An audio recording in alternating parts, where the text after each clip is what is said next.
incógnita do colégio, Sr. Peter Marques falando, bem-vindos ao Assistindo Porcaria, mais Posicionamento Ridiculamente Questionável da Webcam 40, dia 4 de 7 de 2025, mas sei lá o que 9. Esqueci de mudar no título, que bosta.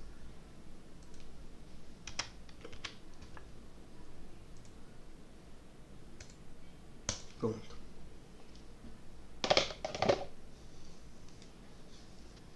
Vou dar uma ajeitada aqui no...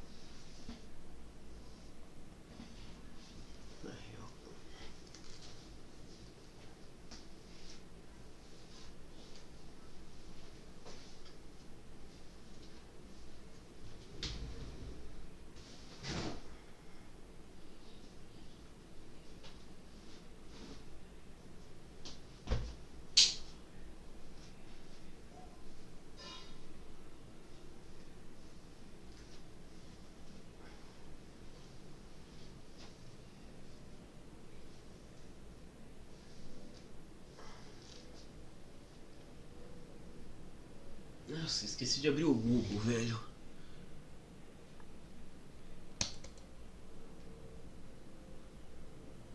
Agora tá abrindo o Google.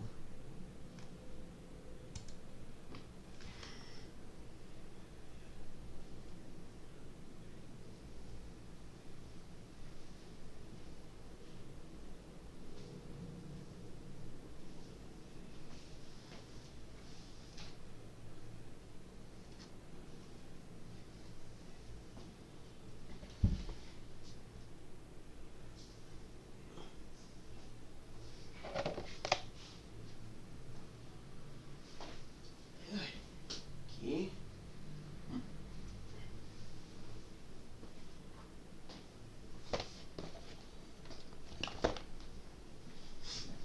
Linha.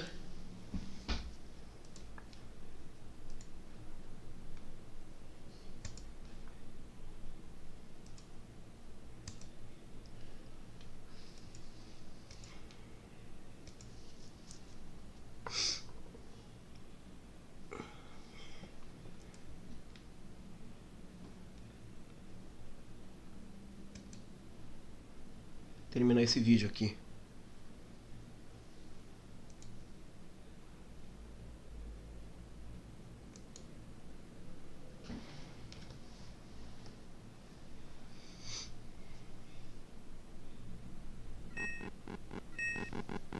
And he gets back up. He's as easy as crap as long as you just keep tapping the button. Knock him down, he humps the floor, he gets back up. The repetitive nature of this game is astounding. How many times can he get back up? It's embarrassing. There's no 3 knockdown rule in effect, no Mario to come in and say TKO. Even though I think a technical knockout can occur in this game, it takes forever to happen, so it just goes on and on and on.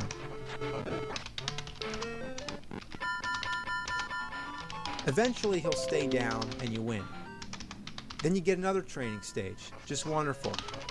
Is there any point to this? Like, I know it's supposed to make me stronger during the fight, but fuck it, I don't feel like tapping the buttons. It's only gonna make my fingers more tired and then I'll end up losing the fight anyway. I'd rather just wait instead.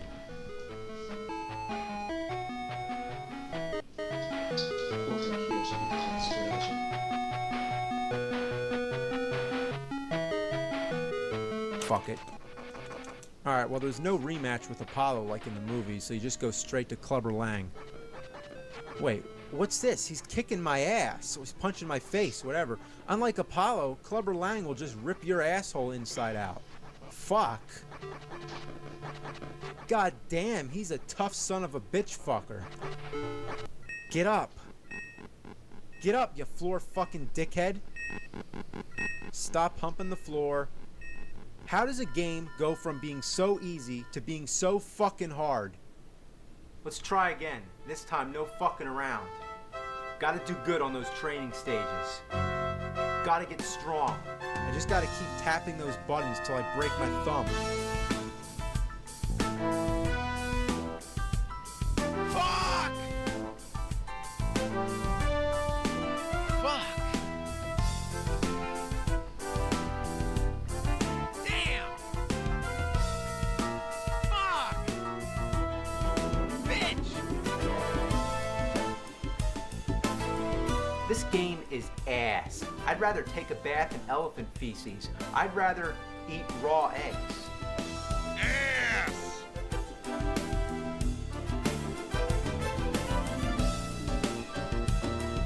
Die!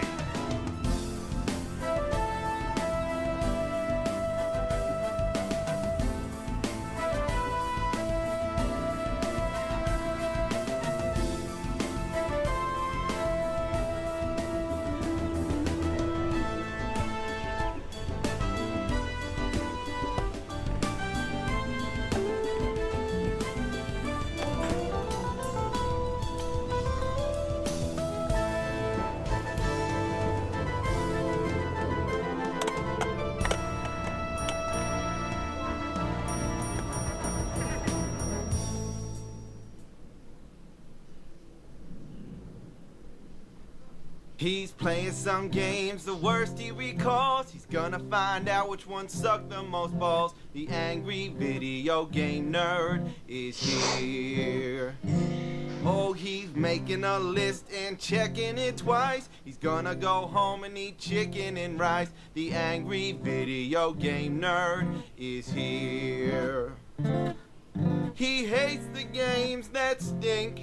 He knows which games to break. Isso. He just might vocês não sabem, even eu- hate them all, que eu cause não he's uso mad essa- for esse- fucking sake. You better watch out, don't give the Aqui. Eu vou pegar os baldes lá do negócio do cinto. O papel higiênico pra tirar essa.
A jaqueta pode esperar um pouco.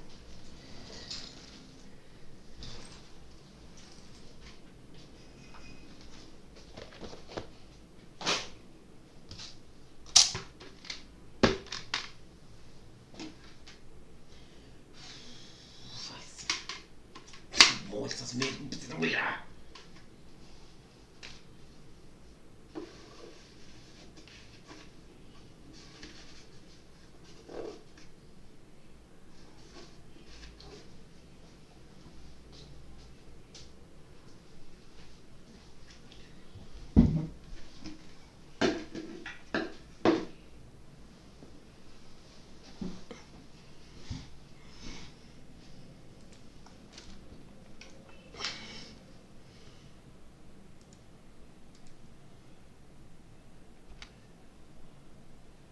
These games a try, you better not play 'em, he's telling you why. The angry video game nerd is here. I'm here to talk about a series of games based on stories from the Bible, all with weird, deformed cartridges made for Nintendo systems but without any endorsement from Nintendo. Like, take this one for example, Bible Adventures. Would you want to buy this with its weird baby blue cartridge? It's made by a Christian gaming company that makes unauthorized Nintendo games. Let's check it out. Alright, 3 games in 1. You got Noah's Ark, Baby Moses, and David and Goliath. First, let's do Noah's Ark. Well, there's Noah. Moves pretty fast for an old guy. The objects to get the animals in the ark. Holy shit, you just pick them up? Is that how Noah did it? He did it all by himself by picking the animals up and carrying them into the ark? Well, according to Bible Adventures, that's how it happened. So there's where you drop those fuckers off. You just bring them to the door, you let those bastards run in there. You get a checklist of all the animals you need, so it's pretty simple. Go find some more, bring them back. Fun, huh? I just can't get over that. He's an old man, and not only does he pick the animals up, he lifts them over his head. It doesn't even slow him down. How can such an old man be so strong? Have you ever tried to lift a horse? Not that easy. What the shit? Let alone a horse and an ox? Or fuck, a horse, a cow, and 2 oxen? What the fucking shit? Noah's so goddamn strong, he puts the Hulk to shame. And the poor creatures, they're so scared shitless, they don't even try to get away. Noah, man, nobody fucks with him. Not even Chuck Norris. The only animals that have the balls to fight back are the pigs. Stop it. Damn pig. I'm only trying to take you in the ark. There's gonna be a flood. What, do you want to die? Alright, that's it. You're gonna get it. So, what do? You grab that, whatever it is, and you knock that motherfucker out. Take that, bitch. Now I gotcha. You're going in the ark, you fucknut. I hate those pigs, but I also hate the oxen. You drop them every time you jump, so you gotta keep picking them back up again. The monkeys are also pretty damn annoying. Sometimes you gotta chase them all around. What a sight. Look, an old man climbing up a tree chasing monkeys. It's quite ridiculous. You fucking monkey, get back here! Now you're gonna get it. Take that, you monkey fuck. You're going in the ark. Another thing really amazing about Noah is that he can run so fast, he can actually outrun the screen, which is really annoying because you can't see where you're going, so you have to stop just to let the screen catch up. Another sign of a badly designed game. Now, it looks like we got all the animals, except the snakes. Now, that's got to be tricky, right? Room's out of the question. So, let's pick up that thing and try to knock them out. Well, I can knock them out, but if I don't catch them, they're gone. I can't catch them either. Shit. How do you get those damn snakes? Well, guess what? I'm trying to get the wrong snakes. But how can you blame me? They're the first snakes you see in the game. Well, check this out. I go in this cave, and this is real frustrating because to climb the walls, you have to jump and hit the A button at the perfect timing. Then, once you get to the top, there you go. There's your snakes. So, these are the real snakes you're supposed to get, not the ones in the trees. They're only decoys. Challenge is one thing, but why does this game have to fucking trick me? So, don't get the snakes that you first see when you're walking around. Go take a wild guess. Climb through the cave until you find the real ones. Fuck this game. Now, you thought that was bad? A game where you collect a bunch of objects to bring back to the middle of the board? How could it get any worse? Just watch. Our next game is Baby Moses. Alright, well, the object of the game is to get to the end of the level carrying Baby Moses. Now, this is really annoying because while carrying him, there's no way to defend yourself from everything that's out to kill you, and I do mean everything. If the soldiers catch Baby Moses, they throw him in the water. What assholes. And what's with this theme of carrying things? It's actually kind of a rip-off of Super Mario Bros. 2. Even the graphics kind of remind me of it, except for those chocolate cats. Speaking of carrying things, look how many things she can stack. What kind of picture is this? Moses' mom carrying Baby Moses, carrying a block of cheese, carrying a guy carrying a spear? I never thought I'd see that. Beware the black spaces. If you jump through them, you fall in the water and die. Whoa. Either that or I guess it shoots Baby Moses up in the sky.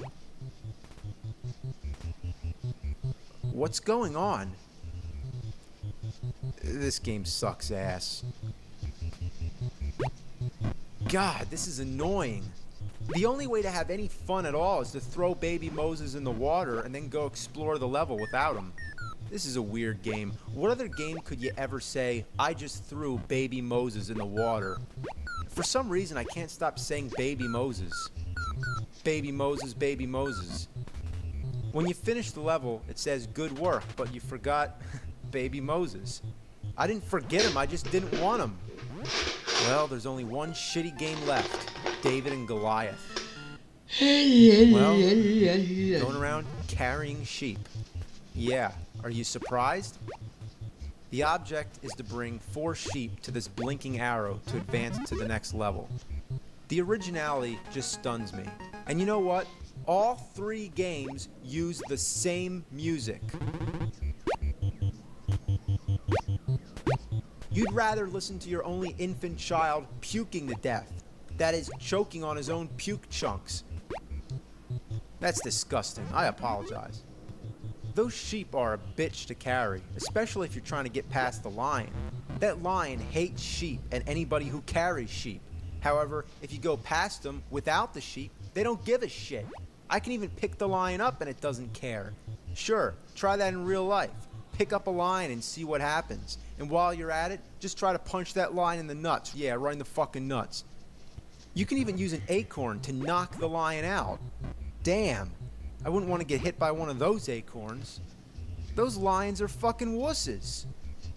What? What happened? Did you see that? That lion just fell flat on his ass. And he fell at the same time as this squirrel. So who knocked them both out? Well, let's take a look at the whole replay and see what happened. Here we see this squirrel throws an acorn. It clobbers the lion. Bam! Now let's back up a bit. Just before he gets hit, this other squirrel throws an acorn, which comes right back down, and bam! He knocked himself out with his own acorn. Dumb shit. Anyway, let's go get some sheep. I like the sheep sound effects.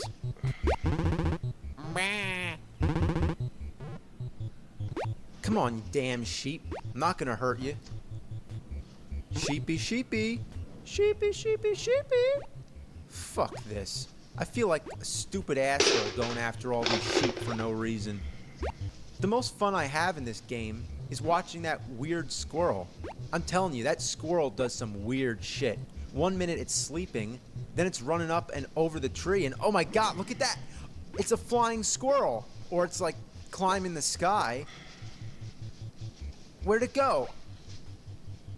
Oh, there it is. Wow, they were on drugs when they made this game. Later in the game you get a weapon, some kind of fireball or something, I don't know, but it sucks. It's just like the rock in Friday the 13th. It arcs over everybody you try to hit. What good is a weapon that doesn't go straight? Like, it deliberately dodges your target. What a piece of shit. Now, I know I'm sucking pretty bad at this, but unless you've played it, you have no idea how friggin' awful the controls are. It just feels slippery, and you feel like you have to force everything you're doing. But that only makes it more likely to overshoot a jump or undershoot it trying not to. Doesn't help either that there's all these rocks coming down. And finally, when I get up here, it's not even worth it, because there's nowhere to go. I can't even go in those caves. So that's enough of this shit. Well, that's Bible Adventures. You thought that was weird? Well, wait till you see Bible Buffet. Yeah, Bible Buffet. When I first heard the title, I just didn't get it. My only guess is it has to do with food and the Bible. Well, guess what? I got half of that right. It definitely has to do with food, but there's no mention of anything from the Bible anywhere in this whole game. What is this I'm looking at? It's a board game? In fact, it's a rip-off of Candyland. Just look at it. All the different food-themed lands like Potato Land, Barbecue Land, Pizza Land, Dessert Land. Player 1. Oh my god, it's talking. Well, you spin the wheel, and you make some moves just like any board game. Then you get to play all these weird mini games which sort of resemble an Atari game. The sound effects are classic. And it definitely resembles Attack of the Killer Tomatoes more than it does the Bible. So you lay down all these exploding pancakes which blow up everything. I think they're supposed to be oil drums or something, but everything else is some kind of food, so I'm just going to call them exploding pancakes. I mean, this is just fucking weird. It might as well be anything. I mean, look at all this stuff that's trying to kill me. Potato chips and pizzas and pork chops and bottles, watermelons, ice cream cones, ice cubes, and cans of like soda coming out of a vending machine. Look, a snowman. Watch this. I'm going to blow his fucking head off. Yeah, that snowman's dead as shit. I just pushed that thing into the exit, but there's no way to get it back out. So now I blocked myself from finishing the level, and my only choices now are to reset the game or commit suicide. Every once in a while you get a little quiz. True or false? I guess true. True or false? I guess false. What the hell am I guessing? It would help if I had the questions. You know where they are? They're in the manual. So, unless you still have the manual, let alone have the fucking game, you're not going to know what the questions are. Now, what was the problem with putting the questions on the screen? Why didn't they do that instead? What were they thinking? All right. That voice is just crazy. I don't know what it is, but it just sounds out of place. Not that anything is in place, but I don't know. It's so rare to hear such a clear voice in a Nintendo game. But I suppose it's also rare for Nintendo to have a Bible game with no references to the Bible, resembling Atari that's all about food trying to kill you, yet it's also a board game ripoff with quizzes that you can't answer. And if it's a Bible game, why do you blow a snowman's head off? Whatever happened to Thou Shall Not Kill? Please, somebody tell me, what the hell am I playing? I kind of like it, but I gotta turn it off before I go insane. So let's play another Bible game. It's the Book of Genesis on Sega Genesis, and the soundtrack is Genesis. I'm just making this up, but let's move on to Super Nintendo and check out this game that I'm actually not making up. I couldn't even come up with anything half as crazy if I tried.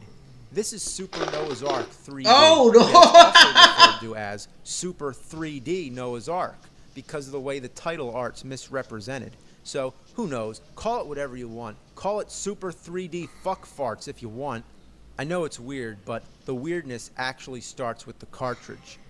As you can see, it looks like no other Super Nintendo game you've ever seen. In fact, it doesn't even look like a game at all. It looks more like a Game Genie. By this time, I believe Nintendo was catching on to the fact that Wisdom Tree was making these Bible games for their system without their permission. So what I think happened was, when Super Nintendo came out, they put a new lockout chip inside the system, which only allows games licensed by Nintendo to work. So, how many Super Nintendo games came out not licensed by Nintendo? Well, just one, and it found a way. By plugging an official Super Nintendo game into the top of it, it overrides the lockout chip, and you can play it. The question is, would you want to? Well, actually, yeah, you would. What other first-person shooter game do you get to play as Noah? I really can't believe this game exists, but it seems to be a fact because I'm playing it. Now, does it look like Wolfenstein 3D? Yes. In fact, it is Wolfenstein 3D. It doesn't even count as a ripoff. It's the same fucking game, but with Noah. Instead of shooting Nazis, he's shooting goats. All the levels are exact duplicates, but what's really funny to know is that there's a story going around that id, the company that made Wolfenstein and Doom, they gave their own game to Wisdom Tree for them to turn into this. Why? Well, according to the rumor, id was pissed off that the Super Nintendo version of Wolfenstein was inferior to the PC version, and that Nintendo basically butchered it by toning down the violence as well as altering numerous other things. So, as some sort of joke or whatever, id handed the source code over to Wisdom Tree for them to make the mockery which you're looking at now. And there's a bit of a conspiracy going on. According to the Bible, Noah puts 2 of each animal in the ark, right? Well, according to this game, he put a whole bunch of goats on there. And if that's not crazy enough, guess what? All those goats want Noah dead. Damn. Why is there so many of them, and why do you shoot them with a slingshot? I think that would actually make them more angry. I can't even see what you're supposed to be shooting at them anyway. It just looks invisible. It's supposed to be food, I guess, but why does it put the animals to sleep? Well, I guess Noah shoots the food so hard that it knocks the animals unconscious. Now, what's even stranger is how they attack you. They just do like these weird kicks from a mile away, and they hit you. Like, how do they even reach? Listen to how cheerful the music is.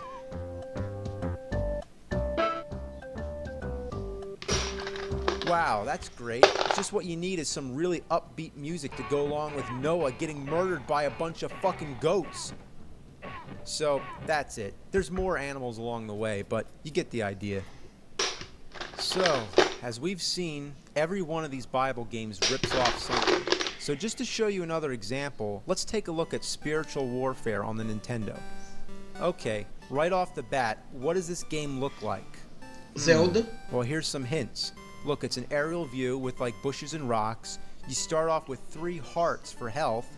You hold 2 items, you go into a little cave and you talk to someone. And when you walk to the next area, the screen moves. There's that square-shaped stairwell. And there's a raft. You go down ladders with gray stone walls. And when you start the game, you get to type in a name. Well, if you can't already tell what this game looks like, let me spell it out. That's right, Zelda. Let's recap, shall we? In Zelda, we have an aerial view with bushes and rocks. You start off with 3 hearts for the health. You hold 2 items, you go into a little cave and you talk to someone. And when you walk to the next area, the screen moves. There's that square-shaped stairwell. You go down the ladders with the gray stone walls. There's your raft. And when you start the game, you type in a name. What a shameless ripoff. Well, at least they came up with a few original ideas, like sometimes when you kill your enemies, a flying devil comes out. And besides just the usual rocks and bushes or trees or whatever, they randomly have all these garbage cans placed about. That's where this game belongs, the fucking garbage. Alright, let's play one more game. King of Kings. Oh, great. 3 more games. Fuck. Let's do Wise Men. Well, you're on a camel. You're basically just trying to ride to the end of the level. Your obstacles include lizards, a cactus that comes up out of the ground, flying rocks, porcupines shooting needles, moving pitfalls, and blocks that come down and stun you. Just like in Bible adventures, the control is really awkward, but here it's so bad it's nearly unplayable. So every once in a while, you pick up these scrolls that make you answer questions about the Bible, like who is Jesus' mother? Well, that would be Mary. Now, why are there quizzes in the middle of this game? Quizzes aren't fun. Quizzes make you feel like you're in school. Games are fun. Quizzes, not fun. Put them together. So, you'd probably rather just play the game than answer the questions, which would be a good reason to just avoid the scrolls. But if you get the questions right, you get energy, which you want. Now, a lot of these questions are true or false, and once you get used to that, you tend to not look at the words true and false, because you instinctively assume true always comes above false. But no, not with this game. They alternate just to trick you. Many times I accidentally pick false when I mean to pick true. I mean, what's up with that shit? Just keep them the same. Now let's try Flight to Egypt. It's bad. Alright, Jesus in the temple, last fucking game. Let's get it over with. Okay, another rip-off of Super Mario Bros. 2, where you're jumping on logs to get across the waterfall. Well, at least they upped the challenge on those logs, but it's just flat out annoying. The logs have the most erratic pattern. Sometimes you jump too early thinking that the next log is going to come, but it doesn't. Then just to tease you, it pops up at the bottom, crawling up the waterfall just to sit there and mock you. Other times the second log shows up, but once you're on it and expecting the third one, it doesn't come. But just for one final kick in the balls, it throws all these other logs down to make you think that you can salvage it and jump your way back to safety to try again. But no, not quite. The graphics are really flawed. I mean, usually you know to time your jumps once you see that log coming up over the waterfall, but sometimes they just appear at random, which doesn't give you enough time to react. Also, what's going on with those colors in the sky? Looks like something you might see if you take too much LSD. There's really nothing else worth mentioning with this game. It just sucks, and I can't even stand to play it anymore. I'd rather fuck a porcupine and shove a cactus up my ass. I'd rather slurp crap oozing out of a warthog's anus hole. It's just a bunch of poopy diarrhea doo-doo ass shit. That's it. So, Merry Christmas, Happy Hanukkah, Happy Kwanzaa, Happy Birthday Jesus, whatever. Happy Holidays. See ya in 2007.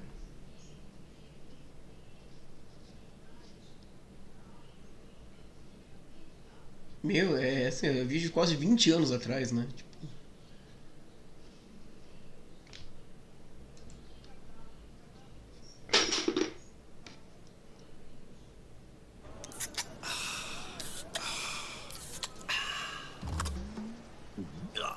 Praia pé de escola. A cerveja que desce é redonda. Beba com moderação.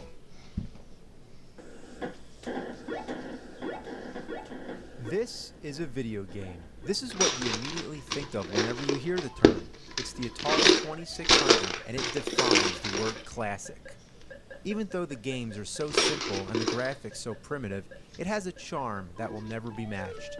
The objects and characters just barely represent what they're supposed to be, but that's the whole beauty of it, that you have to use your imagination. Sound effects? Just awesome. And the lack of music just enhances the mood. It's that special kind of atmosphere when it's in the middle of the night and you're sitting in the glow of your TV with the sound of crickets. The Atari had the longest lifespan of any home video game system, and when people say Atari, they're usually referring to the 2600. But in between its existence, Atari made other systems which came and went, and one of these was the Atari 5200. It was meant to replace the 2600, although ironically, it failed and faded away while the 2600 lived on. Why don't many people remember this, and why did it die off so quick?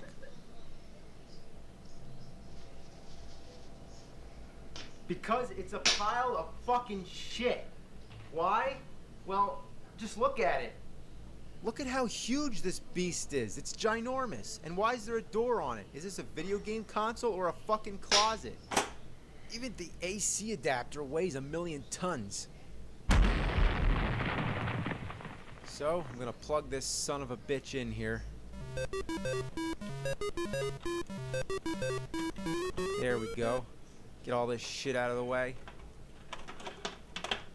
Now, where do I plug the other end in? Doesn't it go into the Atari? Well, you can look all over the system, but there's no power connector. There's a separate box that you have to plug it in.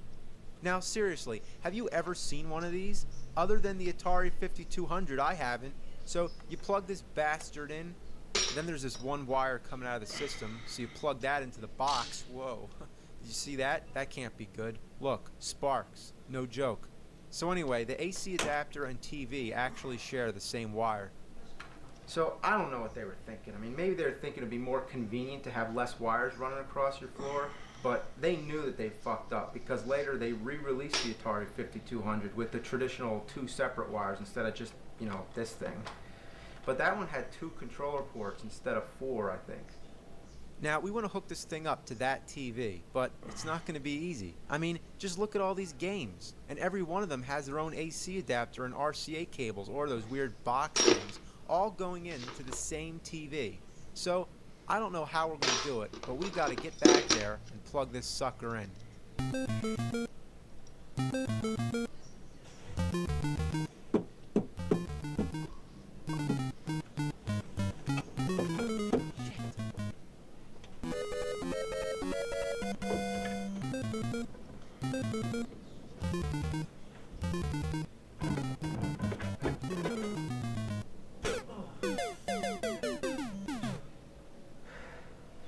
That TV is just out of the question. It's a little too busy back there, but that's okay, because I believe the only true way to play Atari is on an old piece of shit like that.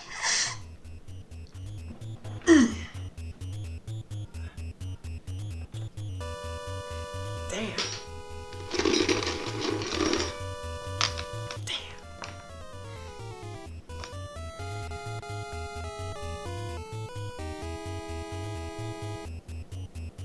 Damn!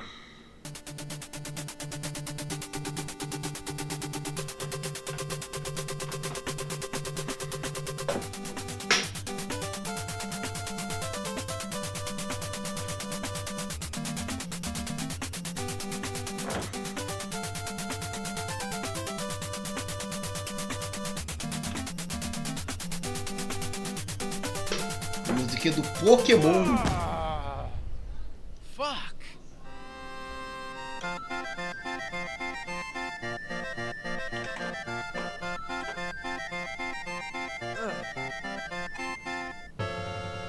You son of a bitch.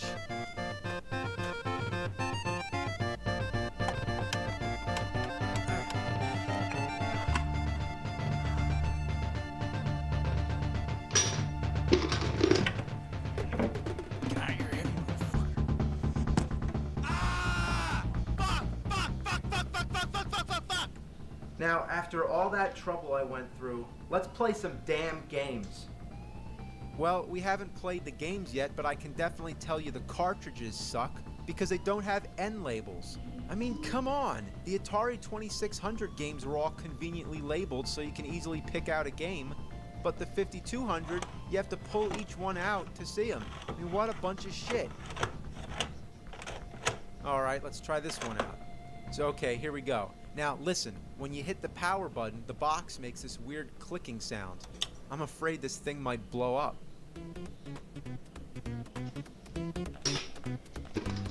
Meu, que controle feio, hein?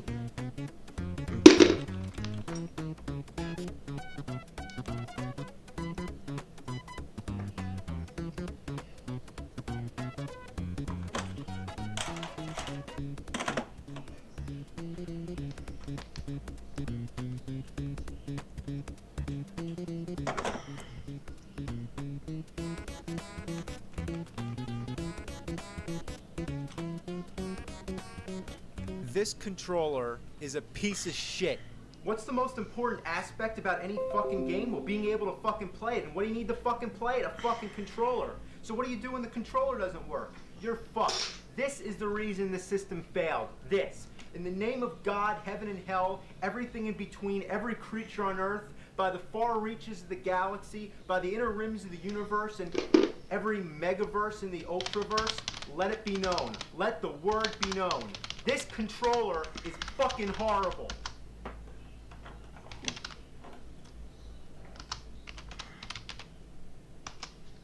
My work is easy because I use ClickUp. Here's how I keep track of all my tasks. I start by brain dumping everything I need to get done in a list view. Next, I set a priority and a due date to keep things on track. I create custom statuses to organize my progress exactly.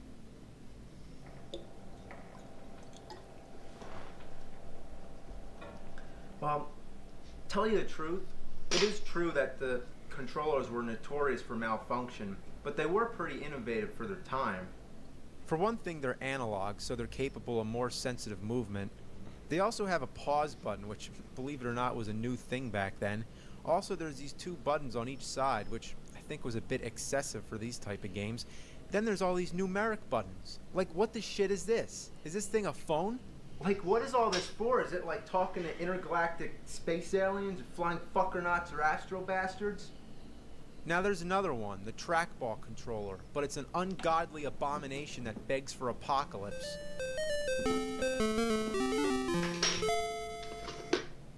Look at it. It's like as big as a VCR or DVD player. It's big enough to be the game system, let alone the controller. Look, it's almost as big as a Nintendo. I mean, no, look, I think it's slightly bigger than the Nintendo. What a beast. But the ultimate question is, does it work? Well, does it?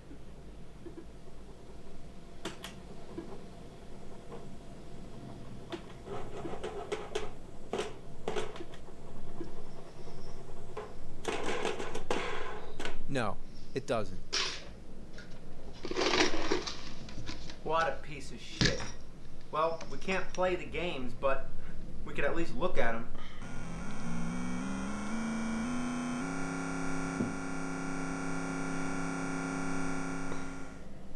We don't have to stand for this shit. There exist alternatives. Did you know that you can plug a Sega Genesis controller into an Atari 2600 and it'll work? See, that's the interesting thing about Atari. You can find all kinds of different stuff that's compatible. As for the 5200, there exists third-party controllers made for the reason of replacing the shitty controller that the system came with. So, let's take a trip into the cyber world known as the internet and take a look. There we go.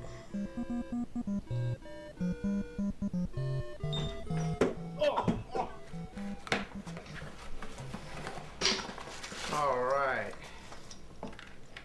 Okay, let's play this bitch.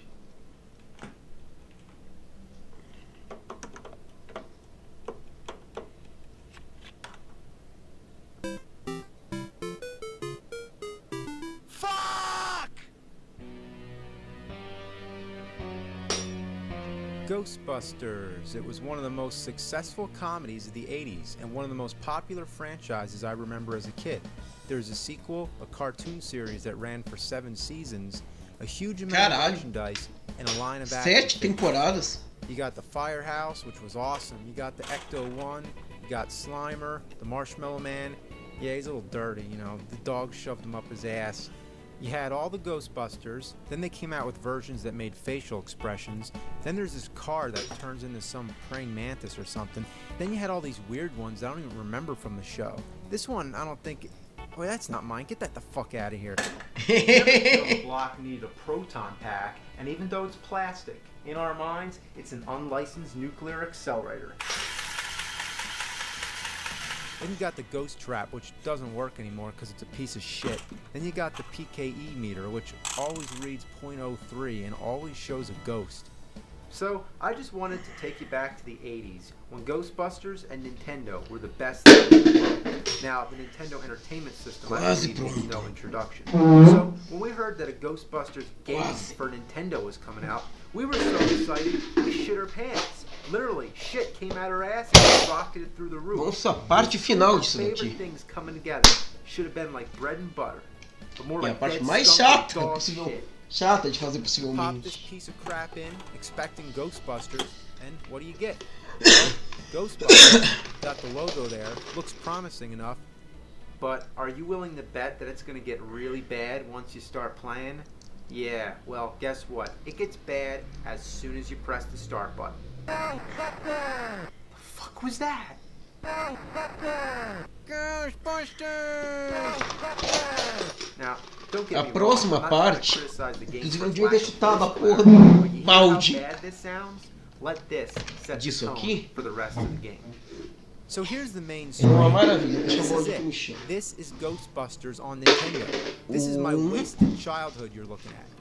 I don't even need to comment. Just look at it. It's shits for the birds. Uma bala já Okay, foi. we gotta come up with a game about Ghostbusters. What can we do? How about just have the Ghostbusters logo floating around playing tag with cute little yellow ghosts? Aí So a if you gente like pega. Ghostbusters, it's right up your alley. More like up your ass. Now for music, you got the Ghostbusters theme song. It sounds like a decent 8-bit rendition, but there's one problem. It's the only song in the whole game, and it never, ever stops. It starts playing from the first screen all the way to the end of the game. It drones over you, makes your brain go numb, and then when it gets to the end of the song, it pauses for a second, then it loops again. So you better get used to it. But let me tell you, that 1 second when the music stops, it feels so satisfying to hear dead silence. even for just one brief moment, to put your mind at peace. So seriously, what am I doing? Why am I just a Ghostbusters logo floating around playing tag with ghosts? Well, from what I understand, the more ghosts that go into the Zool building in the center, the more the PKE energy goes up, I guess. And what happens when it goes up all the way? I don't know. Stay Puft Marshmallow Man appears or some shit like that. But I'm not here to try and figure out how the game works. I'm here to retell my experience as a gamer. Now, what am I trying to do? What is this white box that keeps appearing when I press the B button? Well, I'll explain later. So, here's what you're supposed to do. You need to find which buildings have ghosts in them. And they vary at any point in the game. So you need to go around the city, and when you touch certain buildings, they blink red. And that means that there's a ghost in there. You try to enter, and oops, you can't do that yet. You need to buy your proton pack and ghost traps. The Ghostbusters don't have their own equipment, so they have to go buy it from a store. So this is it. This is the Ghostbusting store. When and where would there ever exist a store that sells equipment for each ghost? And if the Ghostbusters aren't inventing their own gadgets, then who the hell is? Uma coisa engraçada. Anyway, buy your shit, then get out. Now we can see that weird white box shows you what equipment you have. And you can hold 4 items at a time. Essa parte aqui não, mas... red building and then go in. Now you're in the Ecto 1. Essa parte aqui da presilha, ela prende em marca-texto. The building is beyond me. On the map screen, it looks like you're right there. And when you move all around, you don't have to drive. Only when you're already at the building do you need to drive there. Well, every other car in the city is out there. They move back and forth, nobody stays in their lane, so it seems like the city actually has a bigger problem with drunk drivers than it does with ghosts. Oh, and guess what? When the cars hit you, who has to pay for the damage? That's right, every car that hits you takes a few $100s away. It's bullshit. So you get to the building to capture the ghosts, drop the trap, catch the ghosts, bring them into the trap, open the trap, and time it so the ghosts get dragged in by that white thing that goes up and down. Eu nunca comi frutas tão gostosas como as da casa da minha avó. Já pensou em colher frutas frescas direto do seu apartamento, lá no 22º andar? Pode parecer impossível, mas com a técnica milenar da poda japonesa, você pode ter um pomar carregado de frutas. So keep going around, find buildings to go in, avoid drunken drivers, and catch more ghosts. When you catch ghosts, you get money, and you're gonna need it to buy other stupid shit later. And there's a time limit, so when you're catching these ghosts, your goal is to catch as many of them as you can. Most of the time, you'll probably be able to get all 4 of them, but sometimes they go somewhere you can't reach without buying a longer beam. But good luck catching enough of them so you can afford a longer beam. Sometimes they go too low, and you can't reach them there either. Now, whatever you do, don't cross the streams. This is an important safety tip thanks to Egon from the movie. It would cause a total protonic reversal. Try to imagine all life as you know, stopping instantaneously and every molecule in your body exploding at the speed of light. Now that's epic. Now, every time you catch a ghost, you can't reuse the same trap. So if you try to enter a building, you might get a message that says, you need an empty ghost trap. So you need to go to the Ghostbuster headquarters to empty the trap. When you get there, you may be baffled to see that the size of the car is the same size of the building. So as you're constantly running around, emptying your traps, you'll keep running out of gas. That's right, you can run out of gas in the game. How do you get gas? You need to go to the gas station. What happens if you run out of gas? 2 little fuckballs get out to push the car. Do you really have to go to the gas station at all? No, you can also slam in the gas tanks on the highway. So fuck the gas station. I wish it was that easy in real life. Need gas? Just run over the gas containers.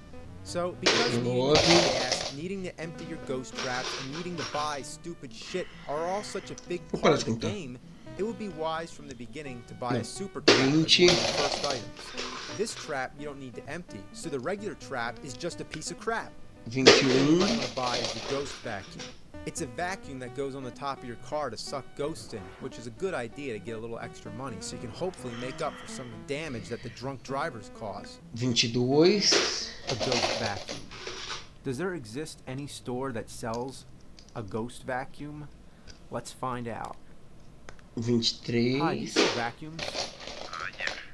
I'm looking for a special kind of vacuum. It's like shaped like a funnel, sort of. 24. It's like shaped like a funnel, like you put it on the roof of your car. You want a vacuum to clean your car? No, 25. you put it on the top of your car, like while you're driving.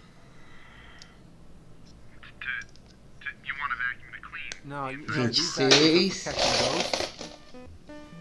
Well, apparently these vacuums don't exist in real life. So if you want to suck up ghosts on the roof of your car, you're gonna have to do it in this game. You really hate these 27. driving stages. Naturally, you want to speed up to get them over with. But when you speed up, your car goes to the top of the screen and you can't see what's coming at you. Whether it be ghosts you're trying to catch, gas barrels, or 28. drunk drivers. Fuck! Assholes! So you might be wondering, is this all you do in the game? Just go from building to building, catching ghosts and dodging cars? 29. Well, yes, this is all you do. I am dead fucking 30. serious. The main idea is to go into the Zool building. You can't do that until the game says you can. How it decides that, I don't have a fucking clue. Maybe it has something to do with how many ghosts you catch or when the PKE energy gets to a certain number. 31. Which would probably mean just letting the ghost go in. So, I don't know. For whatever reason, you're not allowed to go into the Zool building right away. Maybe there's like an invisible barrier that takes like a fucking hour to go away. Also, why is it called the Zool building? If it's meant to be 31. after the main villain in the movie, it should be Gozer. Gozer had two 30. minions, the Keymaster, also known as Vince Clortho, and the Gatekeeper, also known as Zool. 3. So, why is the building in the game named after Zool? Who knows? So anyway, it takes forever to be allowed entry into this building, so in the meantime, you just keep catching ghosts. 4. After doing this for so long, you start to wonder, who pays you to catch the ghosts anyway? And why are the ghosts so generic, innocent, and cute looking? They don't do anything to you, 35. so why are you busting them? Because busting makes you feel good? Well, don't the ghosts have a right to death? Obviously, I'm thinking too deep about it, but that's what happens. That's what happens when you 36. play such a boring-ass shitty game. Your mind gets delirious. I mean, right now, I feel like I'm going fucking crazy. So finally, you get a message that says, but it's at the very bottom of the screen, so you need to be paying attention. Seriously, half the time I don't really notice it because I'm not looking down there. A little sound cue would have helped. you 37. fuckers. Now you go into the building, and it's a breath of fresh air to see something different. But unlike the rest of the ghosts in the game, these ones harm you. In order to move through the stage, you have to keep tapping the A button as fast as you can. And why couldn't you just use the control pad? Now you move so slow, the ghosts are impossible to dodge, and constantly going up the stairs doesn't help either, since you're basically 39. defenseless. You can't get away Quase a when you're metade. on the stairs. 40. Now when the ghosts touch you a few times, Aqui, you ó, fall. 40. And when you fall 3 times, you're dead. Then the game's over, and if you want to try again, you gotta start all over from the beginning. Now, let me ask this. Why can't the Ghostbusters use their proton beams here? Well, let me answer my own question. That would mean making the game resemble a decent side-scroller shooter, and the problem there is that the game would actually be kind of good, and apparently that wasn't what they were going for. So, playing through the game a second time, just for another shot at the stairway, it would be wise to invest in some items to help you out. There's an anti-ghost suit that supposedly gives you maybe 2 extra hits from the ghosts. Then there's the ghost 43. data. What kind of food will ghosts eat? Then there's the sound generator, which I think slows the ghosts down, but forget about it, it's too fucking expensive. 44. So anyway, now you know why a lot of these items are so important. You need every bit of help you can get. But you'll never have enough money to buy everything in this game, especially when you keep getting hit by the drums and fuck, I'm out of gas. It really sucks that you need to keep refueling your car. It sucks even harder that the gas costs money too, more money than it does in real life. So you need to keep catching ghosts for money, and spend the money on the gas that you need to catch more ghosts, and it just keeps on going. It's an endless cycle. Eventually you see the Enter Zool building message again, but sometimes you're not fucking ready because there's equipment that you still need to buy in order to get up the stairs. The offer to enter is only good for a short period of time. So by the time you catch enough ghosts, make enough money, and buy the gear you want, it's too late to enter the building. The only way to get that offer again is to go catch more ghosts and wait another hour or however long it takes. The only sure way to be able to go in the first time is to trade your traps, the ghost vacuum, and whatever other equipment you don't need for the stairway stage. You can only hold 4 items at a time anyway, so you absolutely need to trade something in. But by the time you get the message, drive to the store, trade your shit in, buy the stuff you need, and come back to the Zool building, you're too fucking late. So what do you gotta do now? Catch more fucking ghosts. So go back to the fucking store again, trade your regular stuff back, and fuck! I hate this fucking game. 41. What were they thinking? Não, 51.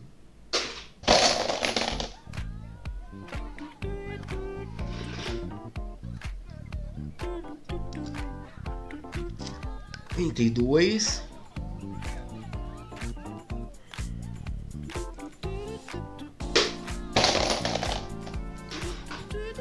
Cinquenta e três.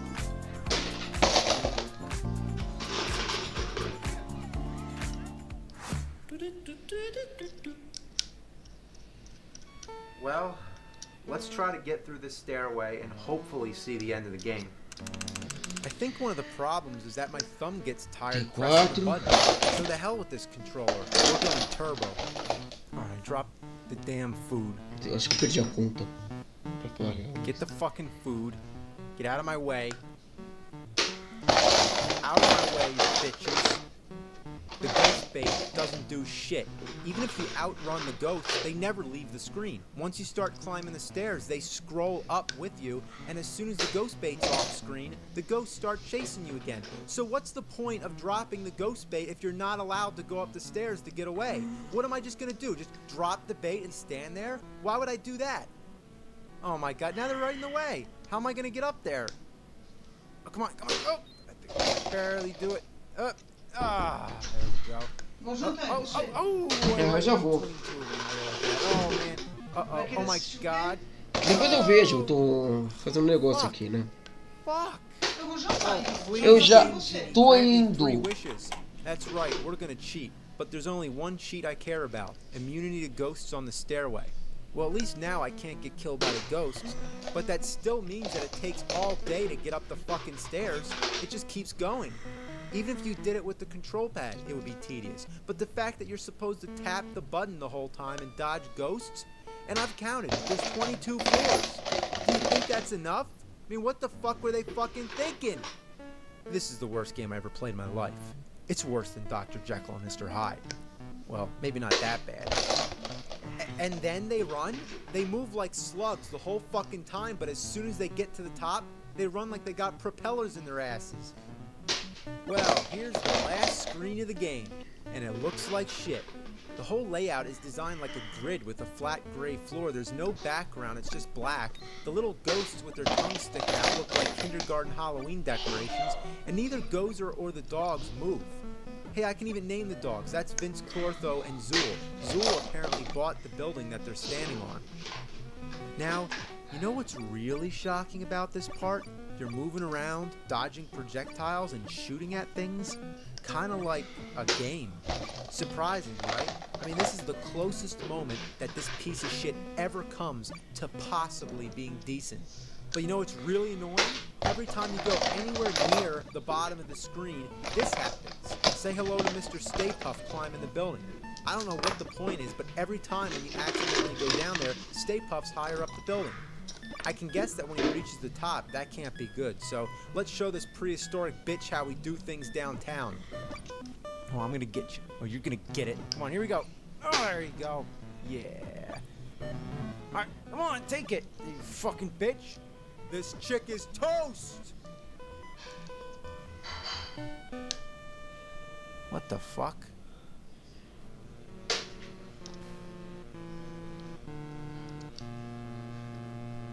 What?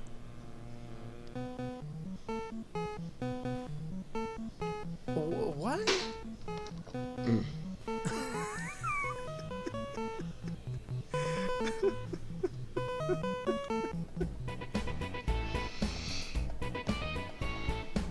Parece que eu perdi uma bala. Ghostbusters on Nintendo sucks ass. But if you've seen my review of it, you already know that. So why am I reviewing it again? Because it's such an inhumane pile of shit that it deserves it. Well, this time I'm over the Eu já tô top indo, how né? fucking horrible this game is, so I'm gonna be a little more constructive. Here are 5 things that should have been improved. Number 1 is gonna be a spell check. Let's play teacher and grade this piece of shit. Since it's really short, let's say 10 points off for every error out of a possible 100. So okay, you ready? Here we go. Well, first of all, congratulations spelled wrong, but it's not even Eu já vou, two pô! letters in 2 different places are wrong.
Voltei. which probably means they really didn't know how to spell it. So that's 20 points off for that, just because it's such an atrocious misspelling. But then why isn't it plural? You don't usually say congratulation, you say congratulations. So technically that's nothing to do with the spelling, it's a different error altogether. So that's another 10 points for that. Then, you've completed a great game? Well, that's just simply wrong, 20 points for that statement. Even if it was a great game, you shouldn't have to announce it. So then you have a punctuation error, because the next sentence begins with end. Then you got an extra O in proved. And proved what? Proved the justice of our culture? So it's saying that you proved that our culture has justice? I don't know. Now, go and rest our heroes.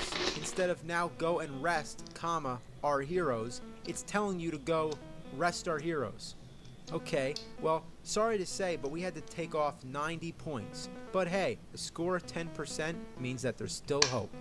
But wait, is there any reason that there's one exclamation mark here and then there's 3 up there? That's another 10 points off for lack of consistency with a total score of 0, F-. It should have said, congratulations, you had the patience to sit through this awful game. You proved your nerdiness. Now go fuck yourself. Now, moving on to number 2. The second thing in this game that should have been improved would have been a better use of Ghostbuster characters. After all, this is a game about the Ghostbusters. It could at least acknowledge Egon, Ray, Peter, and Winston. Even the first Ninja Turtles game on Nintendo had all 4 of the Turtles. There's supposed to be 4 Ghostbusters as well, but try counting them in the game. There's 2 who fight the ghosts, 3 who enter the Zool building, 2 who fight Gozer, and 3 who enter the headquarters. Now look closely at the Ghostbusters. Notice they're all white, which obviously means there's no Winston. So Ernie Hudson, maybe you're glad that you got left out of this crappy game. So, number 3 is going to be better graphics.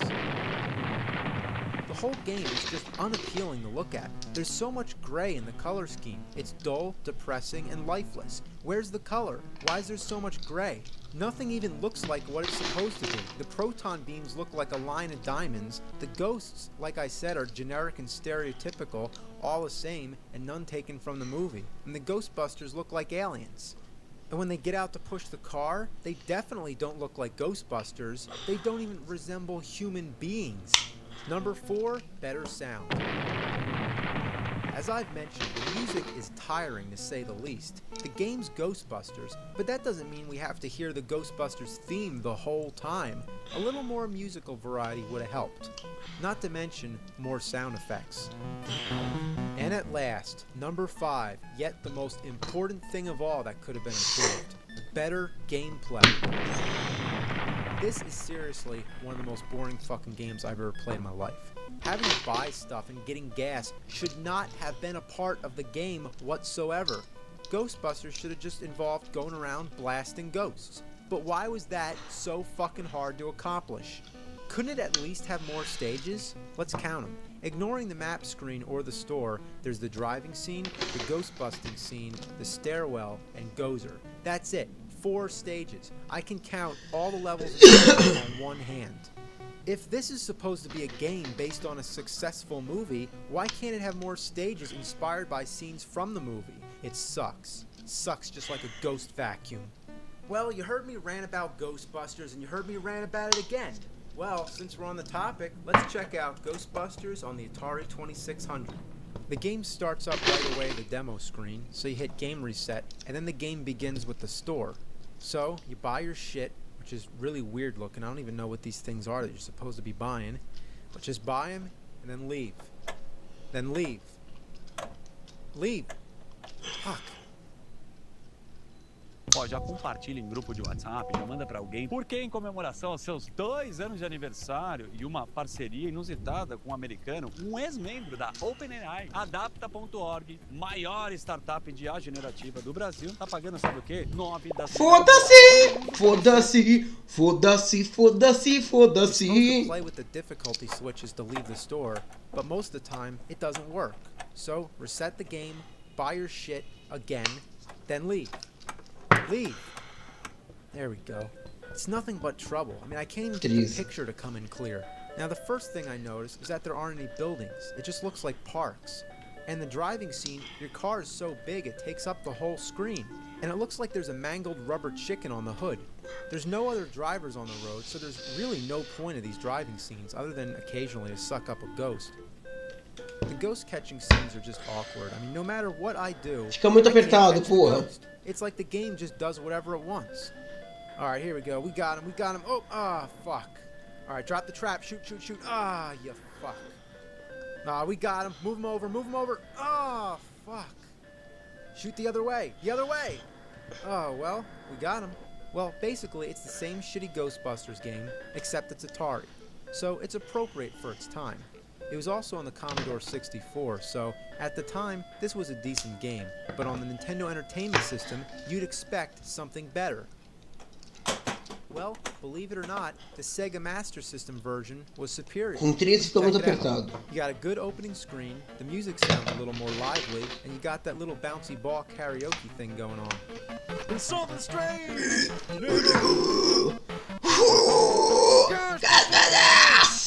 First, you get the sound of the car. Well, those other ones, Ghostbusters are, damn it. Then right away, you're buying your equipment. You got this cute little forklift thing to bring the items to your car. Then here's the map screen. And, well, what do you think? Somebody really favored Sega. Look at all the colors. The ghosts are actually animated too. And there's people walking around. I don't exactly understand the idea of dropping poop everywhere you go. Thought the Ghostbusters are in a car, not a horse and buggy. So here's the driving scene. Definitely looks way better. I also like that no matter how fast you're going, your car stays near the bottom of the screen. The drunk drivers are also easier to avoid, and you still got that vacuum to suck up all the ghosts. Boom!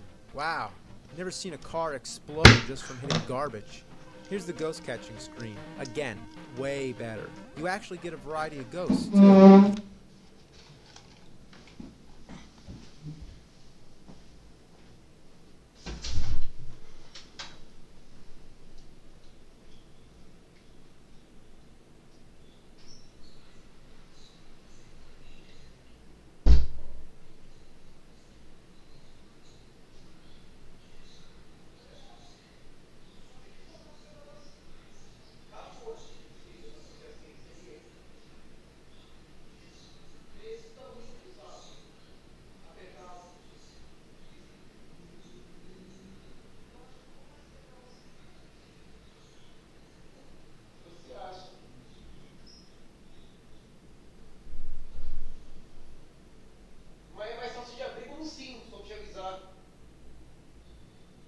Também.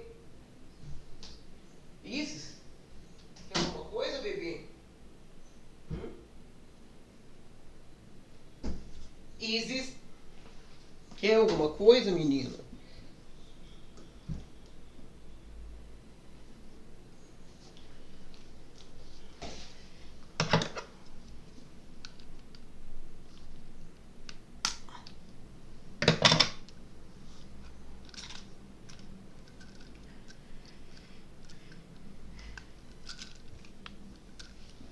Gigi.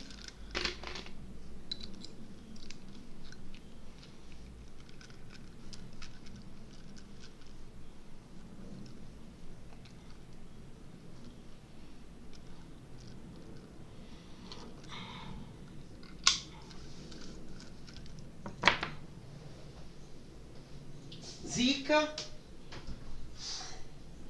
Zizinha.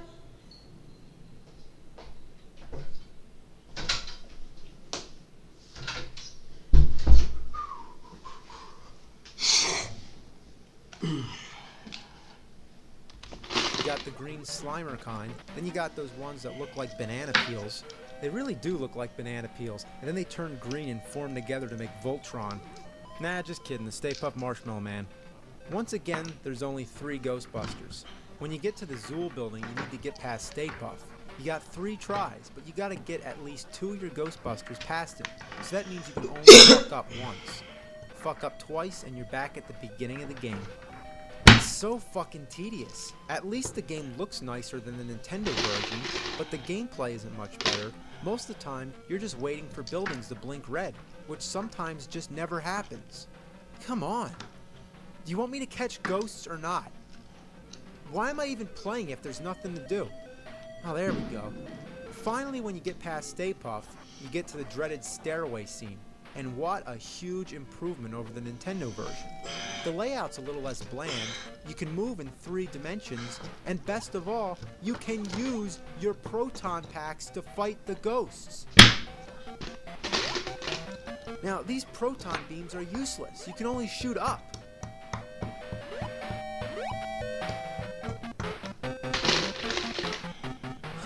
Fuck.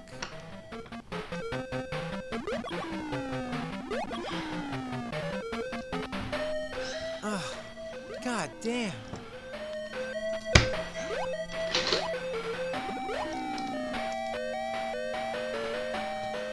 Jesus, cut me a break. The worst fucking thing is when you get hit just one time, just one fucking time. You start all over from the bottom of the fucking stairs, all over again. And when all 3 of your Ghostbusters are dead, it's over.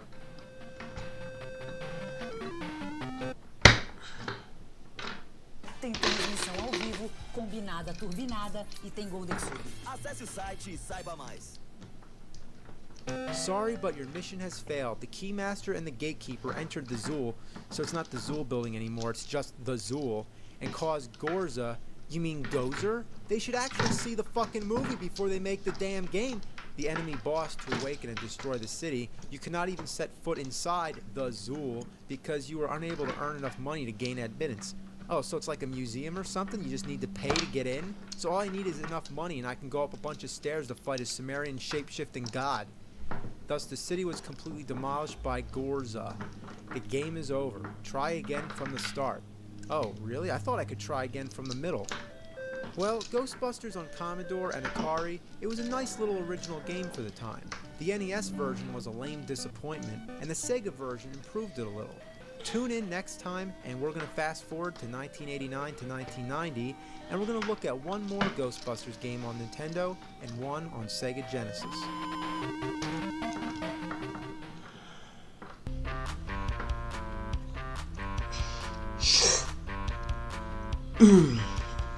Ghostbusters 2 on Nintendo.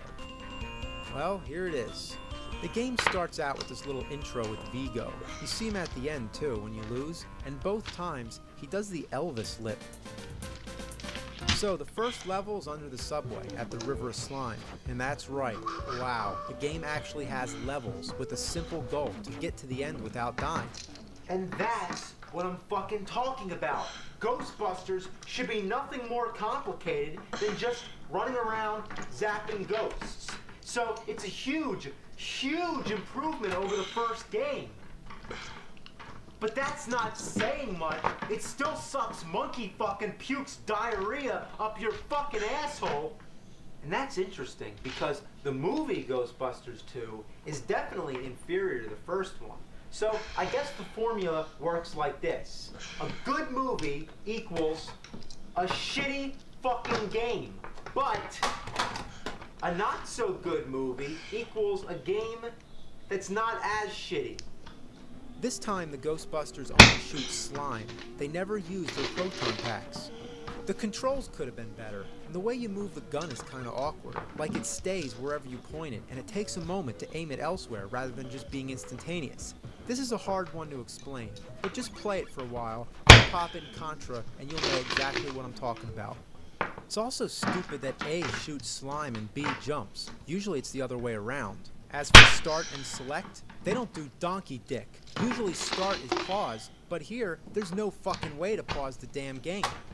I mean, if you gotta go answer the phone or take a shit, it's like tough shit if you gotta take a shit. You gotta take a quick shit. You gotta have turbo turds. I'm trying to play the game. I got shit stains in my pants and an answering message on my phone that says, sorry, I'm playing Ghostbusters 2 on Nintendo. What a selfish game. Bottom line, have a fucking pause button. God damn it! While the game definitely has its variety, the second level you're driving around and dodging shit, and shooting at ghosts that look like bed sheets with 2 eye holes cut out, sort of like Charlie Brown's Halloween costume. Oh, and the car's alive, because when it dies, it bleeds. Yeah, it gets mangled into a bloody mess. Yeah, I know, it's red slime. Level 3 is the courthouse. Oh wait, is that Kool-Aid? Give me Calma, já vou. the Kool-Aid! Oh, fuck.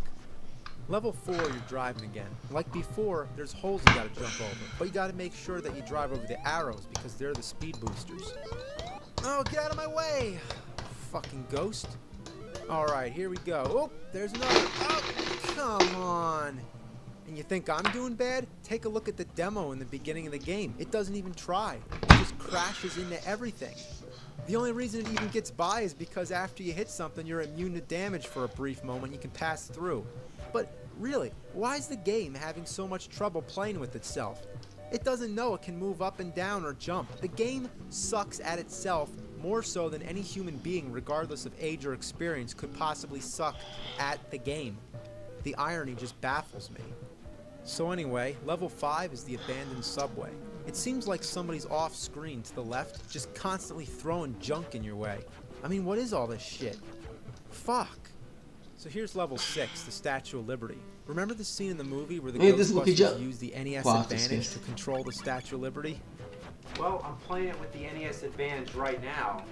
And that's kind of weird, don't you think, in the movie?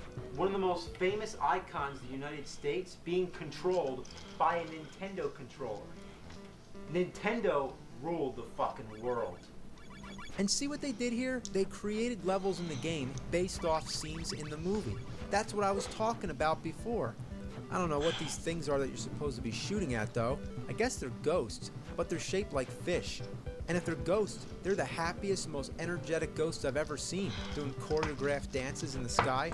So now we're in the city, so I guess it's level 7, and we're fighting bungee jumping skeletons, I think. Here we go, at the museum, covered in the river of slime. And this is the final level of the game, and by now, it's all starting to look the same. There really isn't any more variety in the gameplay. The only thing different is the backgrounds. Yet they're all based on scenes from the movie, like the river slime, the courthouse, the abandoned subway, and finally the museum. But you're doing the same exact thing, just walking to the end of the level, shooting ghosts overhead, and dodging things that go up and down, bounce across the screen, sweep across the ground, or just wiggle all over the place. Damn, I hate all this shit. Fuck. Bitch. Ass. It pisses me off. Well, like they say, it's better to be pissed off than to be pissed on. So, you have to play through the level 4 times to get all the Ghostbusters through. That's right, they actually have all 4 Ghostbusters. So when you get to the end, you watch them shoot slime all over Vigo, and then that's it. He doesn't even come out of the painting. The game's over. You win.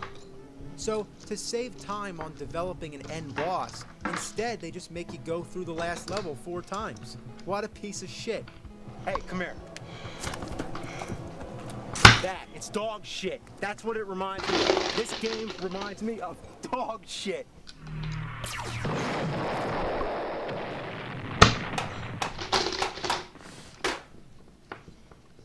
Can Sega do better again? Well, let's find out. We got Ghostbusters on the Sega Genesis, also called the Mega Drive. We're stepping into 16-bit territory now, yet this game was released about the same time as Ghostbusters 2 on Nintendo. Rather than making their own game of Ghostbusters 2, Sega made something completely original. Well, there's only 3 Ghostbusters again. I mean, what's their problem with Winston? What are they, fucking racist or something? Well, whatever the case, you get to pick your Ghostbuster. They got big heads and they walk like they're crapping down their pants. You got dialogue scenes and not 1 but 2 stores, an item shop and a weapon shop, again resorting to that old tired idea of having the Ghostbusters buy all their own equipment. Then you got the map screen, which thank God it serves the only purpose that it should, selecting which order you want to play the stages in. So you can go into the little house, the apartment, the bigger house, the high-rise building, and after you've beaten all that, you can go to the castle. The stages are non-linear in the sense that you don't just run through from beginning to end. You gotta find your way around. You can climb ladders, swim, and explore the whole place until you found and defeated all the boss ghosts, which there's several of. And when you defeated them, you get to lay a trap and catch a Slimer in true ghost-busting fashion. After you cleared the stage, you get money and then you leave. So that's the concept, which is enough to keep you entertained. The control's great. Walking and jumping is perfectly responsive. You can easily shoot in any direction. You can crawl. It's fun blasting things. The sounds and music are original, and the caricature look I find kind of amusing, actually. This is what you call a game. I like this. I like this? I can't believe what I'm saying. Work today is broken. We're all working in too many disconnected apps, and it's killing team productivity. But for the first time, there's a platform that fixes it by combining everything you need. Projects, chat, and knowledge in one place. It's all powered by the world's most complete work, Foda-se. I think the world is coming to an end. Seriously, like fire and brimstone coming down from the skies. Rivers and seas boiling. 40 years of darkness, earthquakes, volcanoes, the dead rising from the graves, human sacrifice, dogs and cats living together, mass hysteria. But don't worry, I'll find something about it that sucks. Like those tablecloths that wrap you up, you can't even do anything but wait. They don't even do any damage, so what's the point? Just to be annoying. You might as well just have somebody come in and take the controller from me for about 5 seconds. There's also an overabundance of weapons and items which, out of all of them, only one is really mandatory. The night goggles. Without them, there's no way you can get through the fire level because you can't see shit. Look at this. I can't tell where I'm going. And the goggles run out of juice, so if you're far along in the level and they start to dim, you're fucked. You gotta kill yourself, go back to the store to buy more goggles, and then start the level all over again. What a shitload of fuck. I also hate these fire towers. It's like, no matter how well you estimate the jump, you either end up getting burnt because you jumped too short, or accidentally touch the fire trying to get as close as possible. And also, you have to make sure that you time your jump right, or the fire comes up and burns your ass. And if you stand there to even try to think about it, a flaming guinea pig comes out. Yeah, flaming guinea pigs are pretty weird, but you know what's also weird? When you die, you turn into a mummy. That I can't understand. Then you got these disappearing green things to jump on. Ugh. Guess what the toughest enemies in the game are? Coffee cups. You think they'd shatter after just one hit, but no, they take forever to break. I don't get it. Lots of enemies are just annihilated after just one hit, but not those. Don't fuck with the coffee cups. The boss battles are cool, although sometimes really random, like this blue guy that comes apart. Come on, die! Alright. Oh, he still got a head! Yeah. You got the crystal monkey man, the evil snowman, the fire dragon, the flame guy, the face that emerges from the wall, the woman who multiplies to 3, gotta shoot the real one. Then there's the Grim Reaper who looks like Dracula from Castlevania 2. Then there's the plant, which reminds me of Little Shop of Horrors, which is an interesting connection because Rick Moranis starred in the remake, and he was Lewis in Ghostbusters. Then you got Stay Puft, who relentlessly attacks you during the stage, but then at the end, you finally get to punish him for all the shit he put you through. Die! Die! Get him! Get him! Get him! Get him! Get him! Get him! Yeah! He's dead as shit. In a sea of terrible Ghostbusters games, this one stands out, and it's still fun to play. If you could somehow get your hands on it, I'd check it out. So this concludes my 3-part review of all the Ghostbusters games that I can get my hands on. Is it kind of ironic that I end on one that's actually kind of decent? I don't know. I mean, is it any more ironic that the same guy who did the voice for Garfield did the voice for Peter Venkman in the Ghostbusters cartoon, while Bill Murray was the live-action Peter Venkman, and he also did the voice of Garfield in the movie? And one more thing. Ghostbusters 3. Is it really going to happen? Should it happen? Well, if they made the Santa Claus 3, Free Willy 3, Home Alone 3, Psycho 3, The Never-Ending Story 3, Problem Child 3, and about 10,000 Scary Movie and American Pie sequels, all the crap that gets shat out of Hollywood's big fat fucking ass, I don't see why Ghostbusters 3 shouldn't get made. I grew up with those movies. I would love to see those guys put on the proton packs one more time. Even if the whole movie's just the Ghostbusters sitting around taking a shit, I'd go see it. Now, excuse me. I gotta take out the garbage.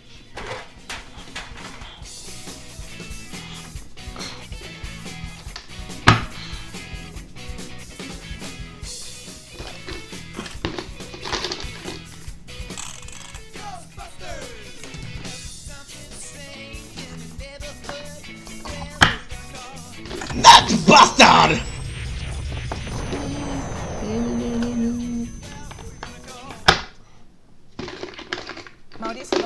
perguntou qual faculdade que eu faço para saber qual o valor do meu imóvel. Que negócio difícil. Maurício, eu sou corretora, entendo.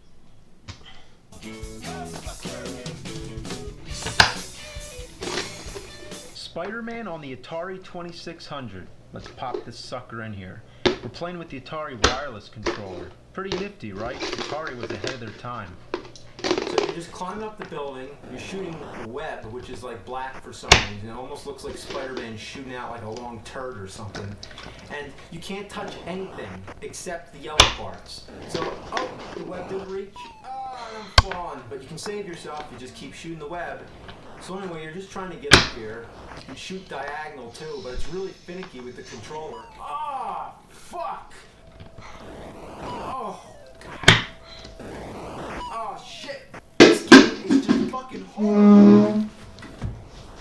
Holy shit! It's Spider-Man! You need some help with this game? I sure do. This shitty-ass fucking game's driving me nuts. This game can't be shitty. This is Spider-Man. Yeah, it's Spider-Man, but I'm sorry, Spider-Man. This game really does suck. You must be doing something wrong. Let me help you with this game. You'll help me with this game? Absolutely. Oh, gee whiz. Thanks, Spider-Man. I'll show you how it's done. See, you gotta... Cinto tá pronto.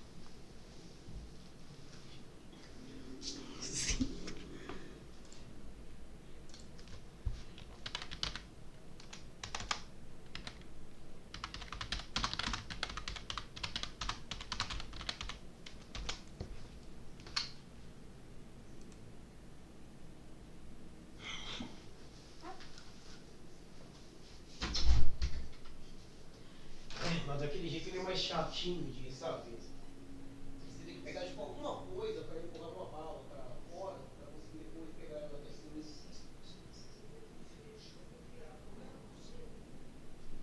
Mas aqui, ó. Porque para tirar a daqui da cintura é só.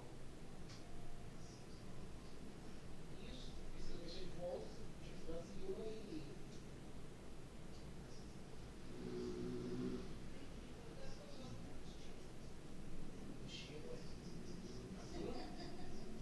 Assim, né? Você sabe que não dá o tamanho certo pra isso. Que teria que ter menos bala pra isso.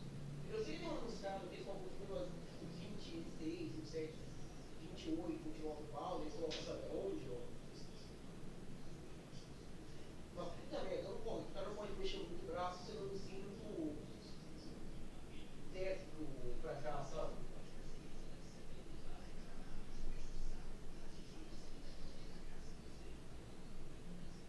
O que exatamente?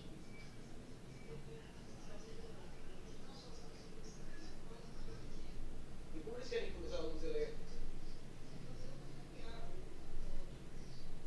Ah, tá. Não é.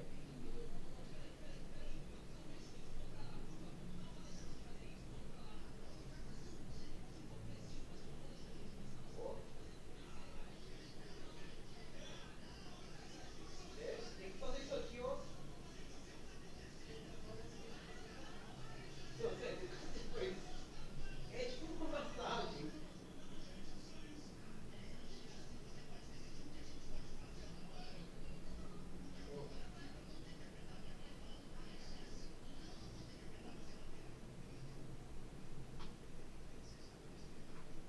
Nossa, isso aqui é bem relaxante.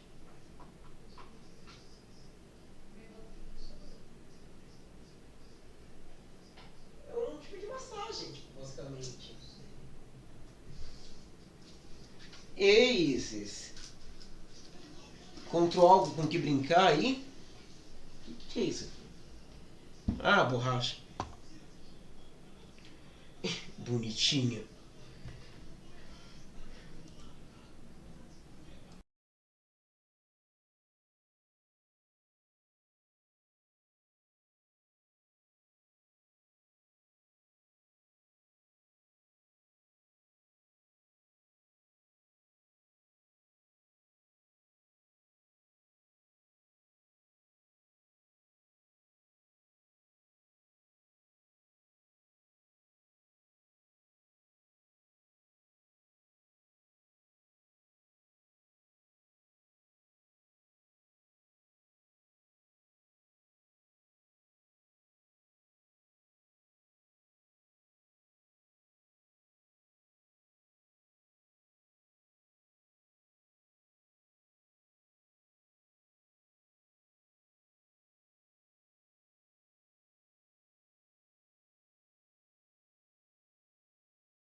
Voltei.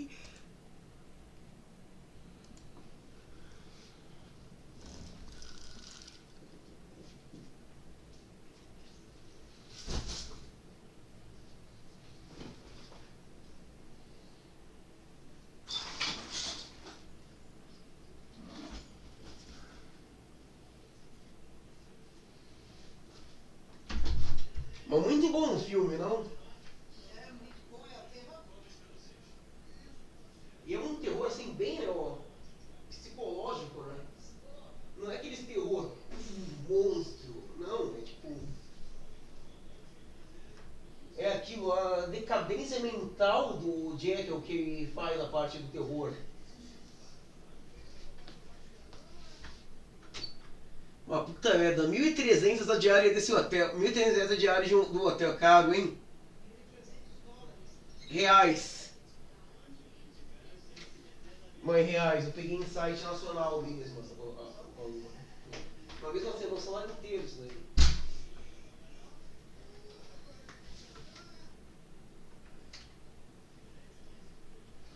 Mas eu gostaria de visitar sim o hotel que você viu, sabe, de cenário pro filme. É só um hotel, não tem o fantasma do Grade no hotel, no hotel, sabe? Afinal, o hotel não é o Overlook.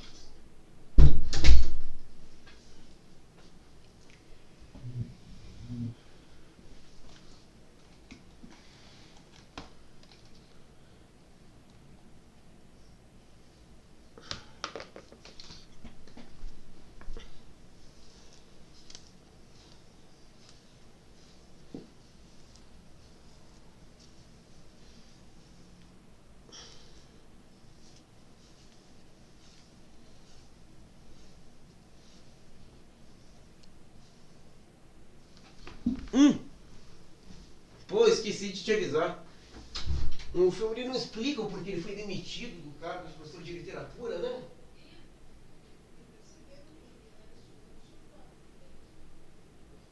Teve um aluno que ele pegou por um dos experimentos lá dele, então ele deu um soco com tudo no maxilar do menino, o moleque caiu no chão, bateu a nuca na calçada e quase que morreu. E outra, mas muito a pena ver isso daqui, vale muito a pena ver o vídeo que completa muito a experiência.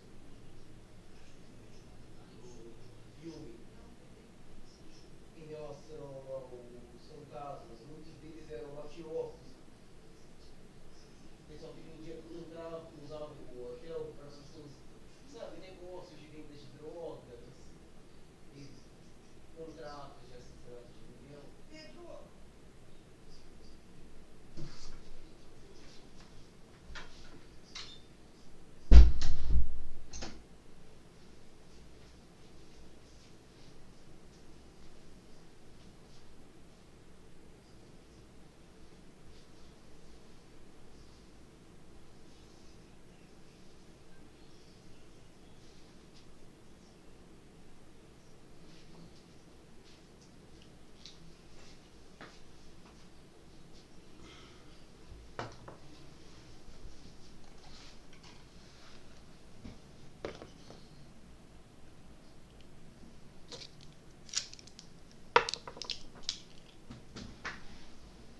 Press the up, right? Yeah, I got that part. It's really so easy, it's practically boring in a way. Because you can just go up, up, up. See, I like going diagonal because sometimes it gets boring going straight. Get into the top, get to the top, get to the top. Oh, oh, oh, oh, boot data, boot data, boot data, boot data. James likes the little web, little web, little web, little web, little web, little web, little web. What is that thing supposed to be? It's like a checkerboard or like a disco cube or something. That's the super bomb. The super bomb. The super bomb. Well, there's bombs in the game. Why can't that bomb look like a bomb? Fucking Spider-Man. Yeah, I know watch it. You can't touch the super bomb. Oh, you gotta go around it? Oh, there you go. Watch out. Don't get, he's gonna hit me. Ah! Oh, you're falling. Oh my God. When you let go, you know what's gonna happen? When you let go of that button, You're gonna fall. Alright. You know, this is starting to piss me off, actually. There you go, come on. Ah, you died. Well, you're talking to me. Fuckload of shit! This is your game. Your game. Shit! Fuck! Fuck! God! Fuck! Ah! This game sucks my spider balls! It's horrible! Don't worry, Spider-Man. It's only a game. Here, have a beer. I don't want this corporate bullshit. It's Rolling Rock. It's shit rock. Stick to the local brew. That's local brew. A lot of people are reluctant to learn new technology. Hey, Lenny, can you pull those sales numbers? Oh, sure thing.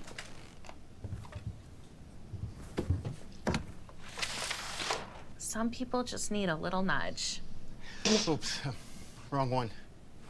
You know, Lenny, maybe you should learn some new skills on Codecademy. They can teach you how to use AI to pull data in seconds. Ah! Wait, did you? Well, we got another game on the NES, and we're gonna play it in the top loader. Yeah, we're being pretty fancy today. The game's Spider-Man, Return of the Sinister Shit. I'm trying to understand the controls here. All right, A punches. If you tap A, it does like a jump kick. Oh, you hold the button and it shoots the web.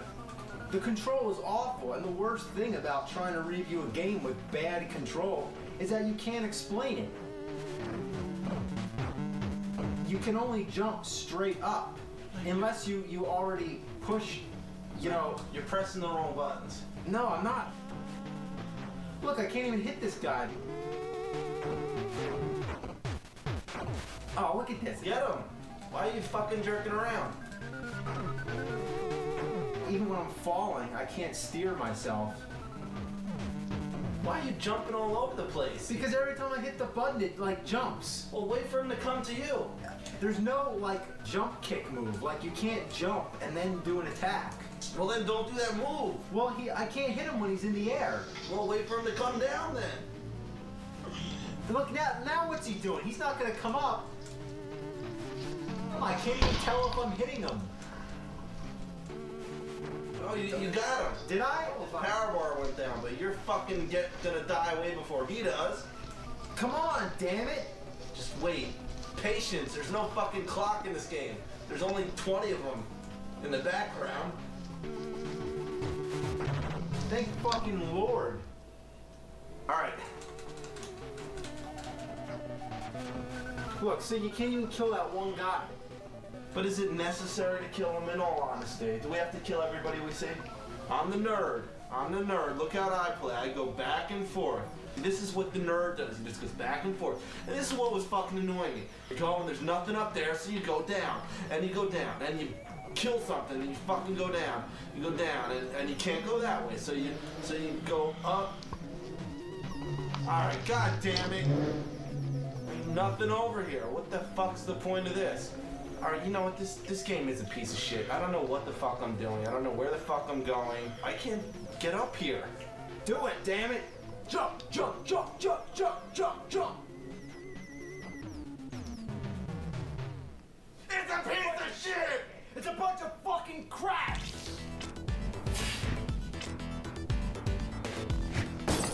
Alright, we got another game on the Game Boy. To play the Game Boy, you need the game. Here's the game, that's the boy, this is the Game Boy. The game is The Amazing Spider-Man, and believe it or not, the control is even worse. The punch is delayed, like a full second later. And that was the web? That's ridiculous. How do I get up? Jump! I am jumping. Look, it won't. You fucking look retarded. See, now you're being Spider-Man. Shit. Alright, now you're fucking being dead. Look at this, it's just all this falling rock crap on me. Oh my god, there's a suicide button in the game. What do you expect? You're fucking jumping while you're trying to hang onto a building. I can't climb up Go any higher. I'm trying. Jump. You have to jump into it. Oh, okay, so that's what the jump button's for. Okay, you're pretty much dependent on the web to get over some of these jumps. But how do you do the web? I don't know. The control just does whatever the fuck it wants. Look at that. Holy shit. Oh my god, I can't. I tried to jump, I swear. This is god awful. This is ass. Let me try that game out. Knock yourself out. What are you doing on my fucking ceiling? Okay, I agree. The control is a little delayed. Oh. Yeah. And then you fucking just like do this. Look, now what are you gonna do there? I don't know. God damn it! Ah! Alright, this guy's fucking impossible. Get over here, you fucking son of a bitch! What the fuck is wrong with these game designers? They don't know what the fuck they're doing! I can't believe they did this to me! They made a game out of me and it's fucking shit! It's horrible! One more game, Spider-Man 2 on the Game Boy Advance. Well, I'm playing it on my DS to be exact. Alright, well, this is the first level of the game, and you gotta deliver pizzas. They put that in the video game? Well, that's pretty weird. Yeah, I mean, you delivered pizzas before, though, right? No, I never did that. No, yeah, you did in the movie Spider-Man 2. I did that at one point, but I don't want people fucking knowing about that. Do you ever have to break a window to deliver a pizza? Not on purpose, but for them to put that in the game, and it's insulting. And it's well, yeah, I mean, I agree. I'm a superhero. I shouldn't be known as a pizza delivery man. I wish Spider-Man would deliver my pizzas every day. I'm gonna fucking shove a pizza up your fucking ass. Oh, Spider-Man takes a dump in a coffee can. Play some games with a grudge. Gonna shit out some anal fudge. Look out! Here comes some Spider games. Alcohol is his power source. Takes a piss like a drunken horse. Climbs a wall, then he falls. This game sucks his spider balls. Oh no, he's playing the shitty game. When he plays his game, he feels so ashamed. He shoots web from his wrist, but now Spider-Man's fucking pissed. Angry nerd, rather suck on a frozen turd or eat some crap from a moose. Gonna chug down some poopy juice. These games are such a great big fuck up. They make you wanna throw up all over Spider-Man.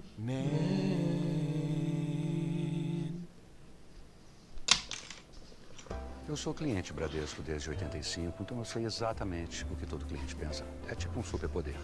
Preste atenção.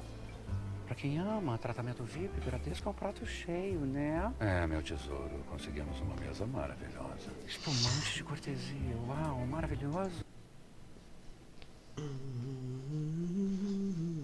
Hey, you still don't own a Sega CD? What are you waiting for? Nintendo to make one? You have seen the games, right? Wrong answer, man. Show 'em.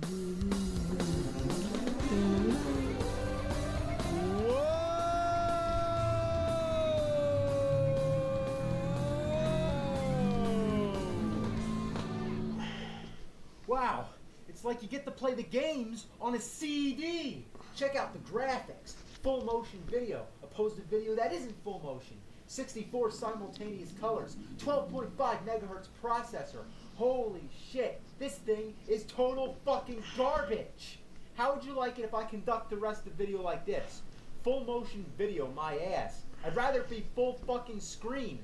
So this is the Sega CD. It's a load of ass. You just pop it in the side of the Genesis like some deformed Siamese twin or something. You ever see Basket Case? Oh, whatever. So you put the fucking game in, and oh, guess what? It runs off of its own power adapter. Yeah, that's two. One for the Genesis and one for the Sega CD. If it can't run off the same power, why couldn't it just be its own independent system? Instead, it's like a fucking parasite or something. Then there's this problem, the load time. Load of shit. You can go dump your ass in the time it takes. So if you're gonna play the Sega CD, grab a beer and be patient. So this is what a typical Sega CD game looks like. This one's called Ground Zero Texas. 4 particle beam disruptors with limited Great energy game, huh? capacitors. It's not even like playing a game. It's like watching a movie. A bad movie. So every once in a while you get to shoot people behind haystacks. All you do is just drag your crosshairs across the screen and try to kill things. Let's see some firepower. I am personally going to call headquarters and find out what hole they dug you out of. The hole in your ass. Now we got Slam City. You want some of this? You got it. Okay, I really don't know what I'm doing. Yo, crush them like a walnut and sprinkle them on some salad. Welcome to it on the boy. What are they saying?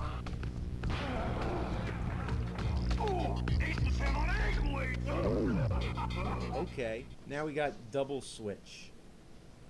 Hey. Hey. Hi. Hi.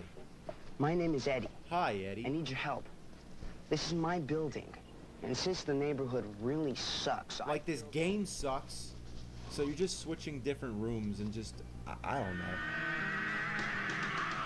What the fuck am I watching? God, shut up. This is Night Trap. This here is the cult classic of the Sega CD. The premise is that you're watching all these security cameras in this house, and you have to trap these weirdos in black. Why the hell are they wobbling all around? Could they possibly overact anymore? And the traps are ridiculous. And everything that's occurring in this house happens in real time, so you're constantly switching around trying to find these guys. Fuck, just missed them. See, that's what happens. The only way to get good at this game is to play it over and over and over. That's the only way to know where these guys are gonna be. Yeah, get the tennis racket. Strangely, this is the most amusing part of the game. So is this all you do? Just click around and try to catch these guys? Yes. Alright, this is what I'm talking about. I sometimes forget I'm playing a game. I think I'm watching a shitty horror movie. You got a scary guy in the shower. It's classic. Oh, she's in trouble. Uh-oh. You know what? I'm supposed to save her, but that spoils the fun. I don't believe what I just saw. I know, this game sucks. Now we got Corpse Killer. Unfortunately, I can't even show you much about this game because it keeps freezing. I actually had a lot to say about this one, but right now, it's not fucking working. Corpse Killer, consider yourself lucky. Time Gal. Okay, this one is really, really weird. All you have to do is hit the control pad in the right direction at the right moment, and if you're not fast enough, you die. Her voice is just annoying. You can't catch me! You can't catch me! This one, there's not much to say. It's just shoot, shoot, shoot, reload, and shoot some more. There's some minor things that annoy me. Look in the background. This is the longest block in the world, and there's a lot of national rubber stamp companies. How do they fit so many people in the car? Then there's this big ass van, but now this time, there's only one guy in there. There's not even a driver. Willie Beamish. Okay, in this game, you're a kid in detention. First, it's just like watching a cartoon for 5 minutes. Then an arrow appears and you're like, oh my god, I get to do something? So you just point and click at things. Man, I'm so bored I can't stand it. I know, I'm fucking bored. The teacher talks to you, you come up with answers. Should I say, oh, that was my frog, Horny? The frog's name is Horny? Road Avenger. Alright, well, same concept as Time Gal. An icon appears on the screen telling you what to do, and you have to act immediately by pushing right, left, turbo, or brake. If you're half a second late, you're dead. Well, this one can't be bad, right? Remember the Genesis game, running around trying to get away from dinosaurs? Well, this is nothing like that. It's just one of those point-and-click games. I don't know where I'm supposed to go, and I get so bored with it I shut it off before I even get to a single dinosaur. I want some dinosaurs, damn it. Prize Fighter. Reminds me of Raging Bull. I wait like 8 minutes for the fight to start up, then what happens? I just get clobbered. I don't even know how to play this. I just tap buttons. But all I do is just swat past the guy. How do I hit him? Do I really care anyway? Nope. Now we got Soul Feast. More like Soul Feces. Well, holy shit, I gotta be honest. It reminds me of R-Type or Light Force. And that's pretty cool. So all I gotta say is, this one's not bad. The Terminator. This one's okay too. I mean, there were some flaws. For example, The enemies are too strong, which is fine, but it's annoying when every single thing you try to blow up takes so much gunfire. Even when you're in the present time, there's no bad guys that die with one shot.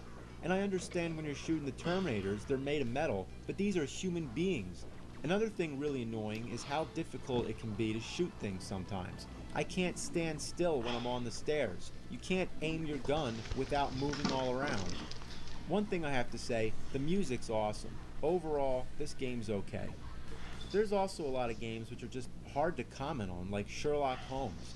It's like one of those early CD-ROM games on the PCs.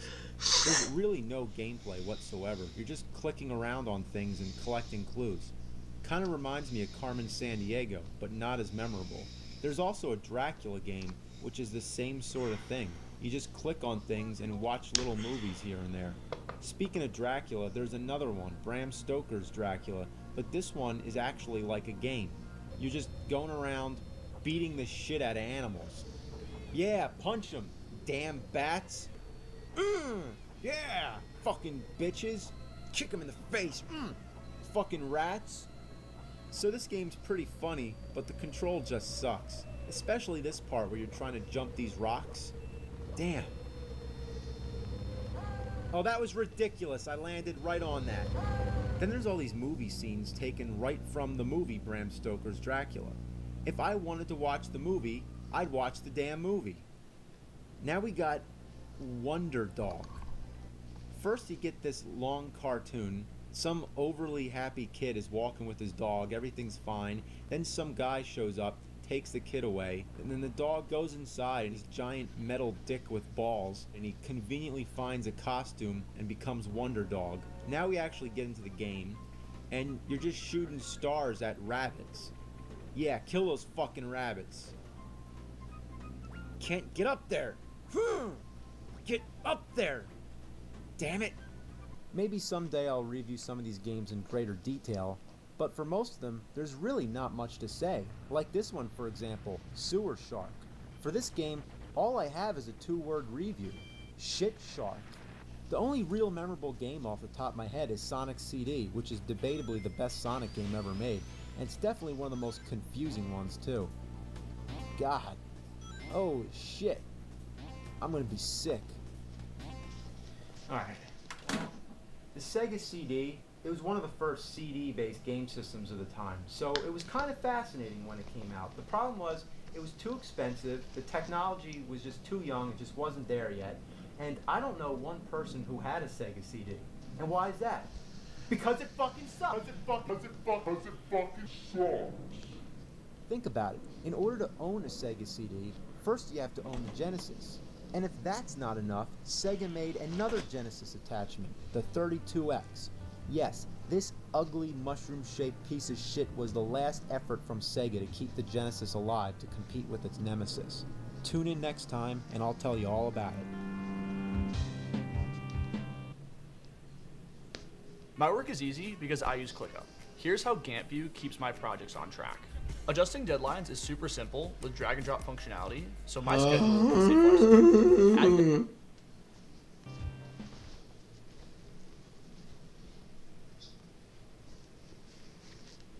The Sega CD had its place in history. I mean, don't get me wrong, it's a piece of shit, but it had a certain appeal. The 32X is the real deal. It sucks. Oh god, it sucks. You plop it on the top of the Genesis like they're mating. God, I mean, do you think that's enough add-ons? It doesn't even look aesthetically presentable. I mean, it's just like an ugly tumor. I mean, did they really need all this bullshit leeching on the Genesis? That poor Genesis is just thinking, oh, please, God, take this shit off me. It's like getting gang raped. Both of its slots are getting fucked at the same time. And picture this. If it was a Model 1 Genesis, it would have been even more of a spectacular mess. And there's metal prongs you have to insert into its slot.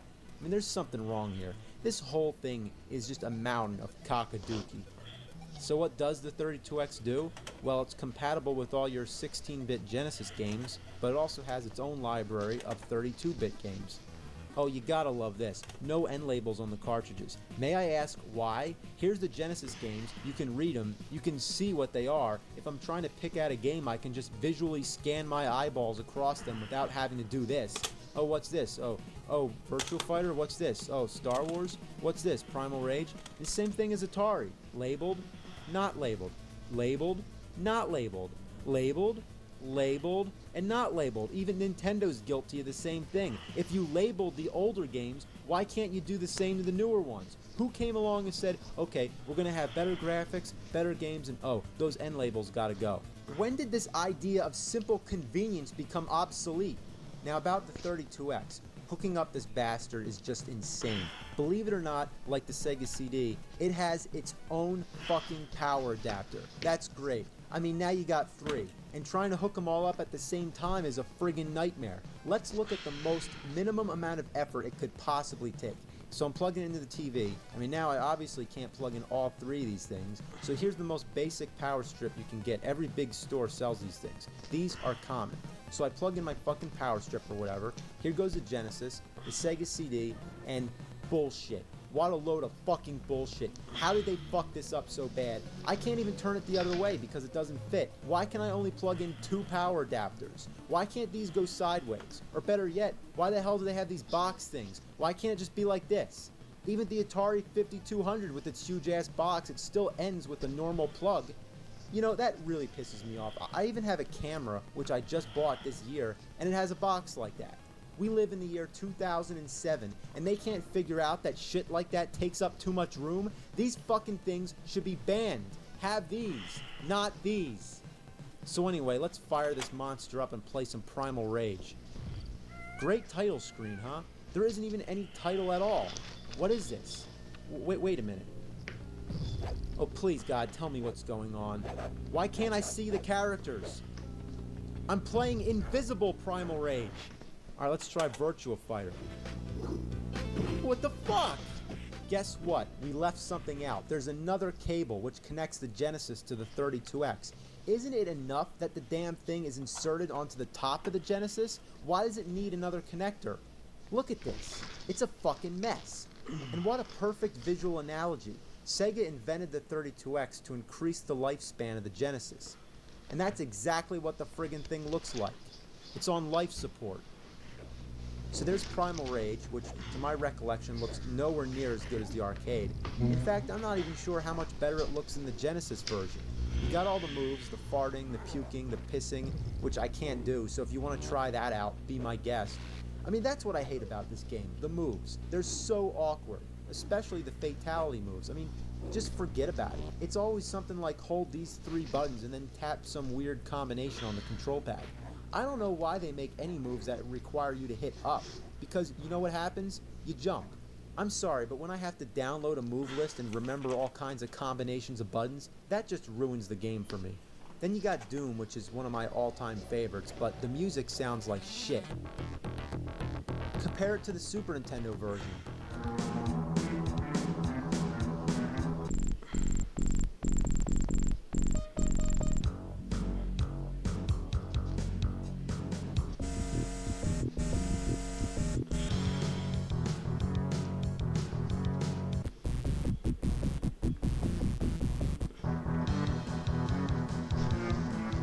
Also, the Super Nintendo version has more levels. The only thing it lacks is the graphics. They're horrible.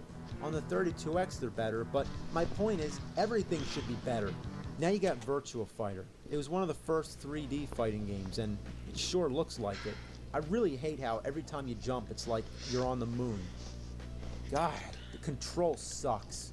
And the characters act like they have problems.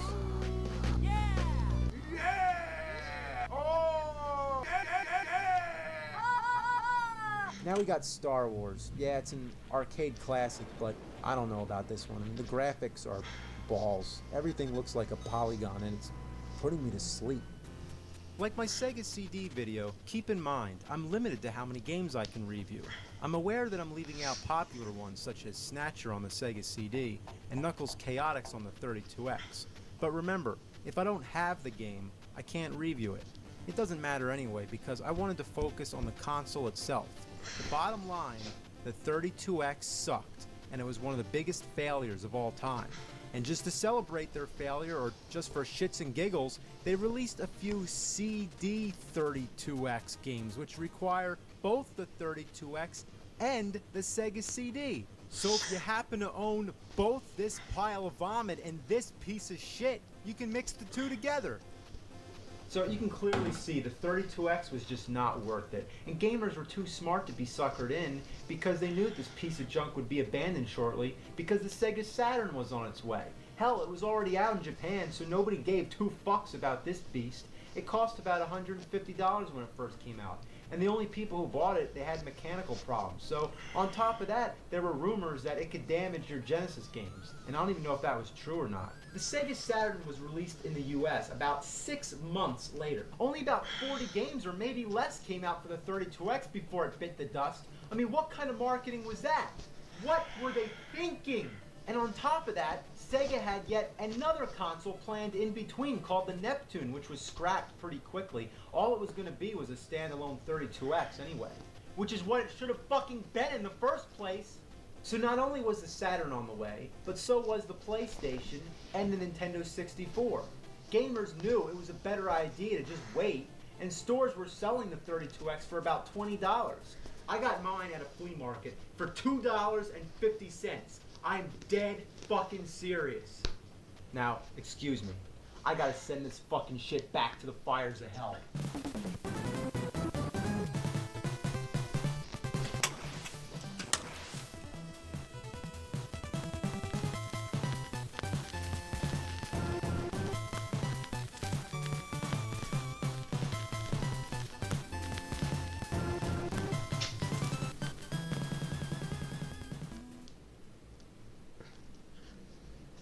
Tem transmissão ao vivo, combinada turbinada e tem Golden Sub. Acesse o site e saiba mais.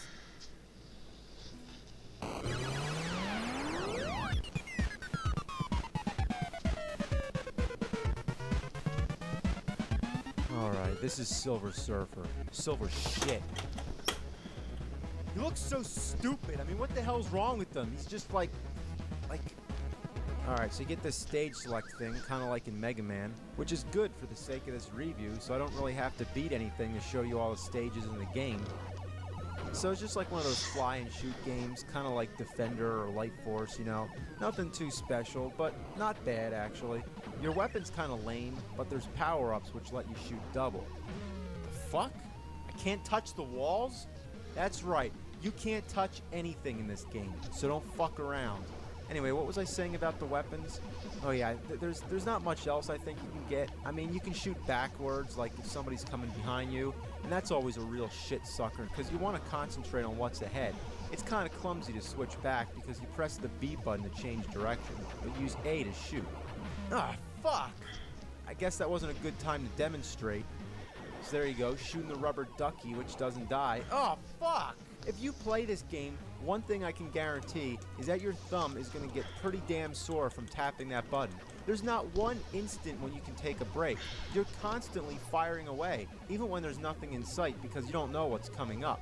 I mean, there's no reason not to be shooting, and this wouldn't bother me so fucking much if you could just hold down the button and let it keep shooting, but no, of course not. So what you need is a turbo button. Whether it's an NES Advantage or an NES Max, put that other fucking controller away, press that turbo button, and never let go. So I beat the stage, though each stage consists of 2 or more sections.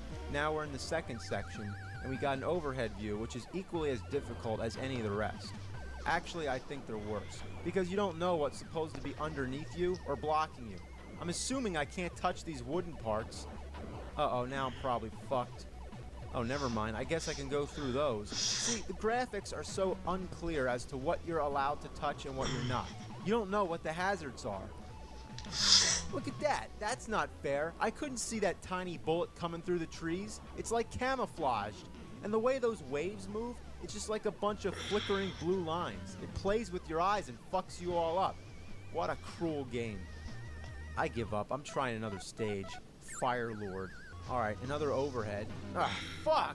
I can't believe this. You can't touch the ground. That means that you have to stay in the brown area, which pretty much limits you to about 20% of the screen. This is ridiculous. Just staying within this narrow range. It's like playing the game Operation, but with a bunch of shit flying around trying to kill you. You have such a tight space to maneuver if you want to kill these things. Come on, come on. Ah! Let's try again. Come on, come on. Oh, fuck! If only his board wasn't so goddamn long. Or if you can go diagonally, like if you can go at an angle, but you're always pointing straight, which makes it impossible to squeeze through narrow spots like this. You know, it's so easy to die in this game, and every time you die, you have to see this. This sad, pathetic image of Silver Surfer just trembling in defeat. If you play this game, this image will be burned into your retina. And how appropriate, because this picture expresses better than words my feelings on this game. Just look at it. That sums up the whole thing. What'd I say before? This game's not bad? Well, no, it isn't bad. It's fucking horrible, and I dare you to play it. Just because it's hard doesn't mean it's bad, but this game just went way, way too far. The difficulty is legendary.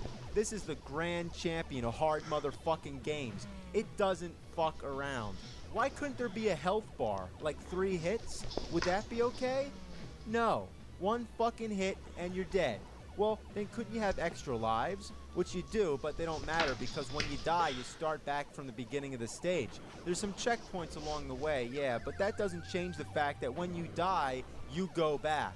Compare that to Contra or Super C. You get hit once and you're dead, but you get to continue where you left off. You don't have to start at the beginning of the stage unless you lost all your lives. If that happened, even your 30 live code wouldn't help much. Silver Surfer, on the other hand, just says fuck all that. If you're gonna play, you gotta be hardcore.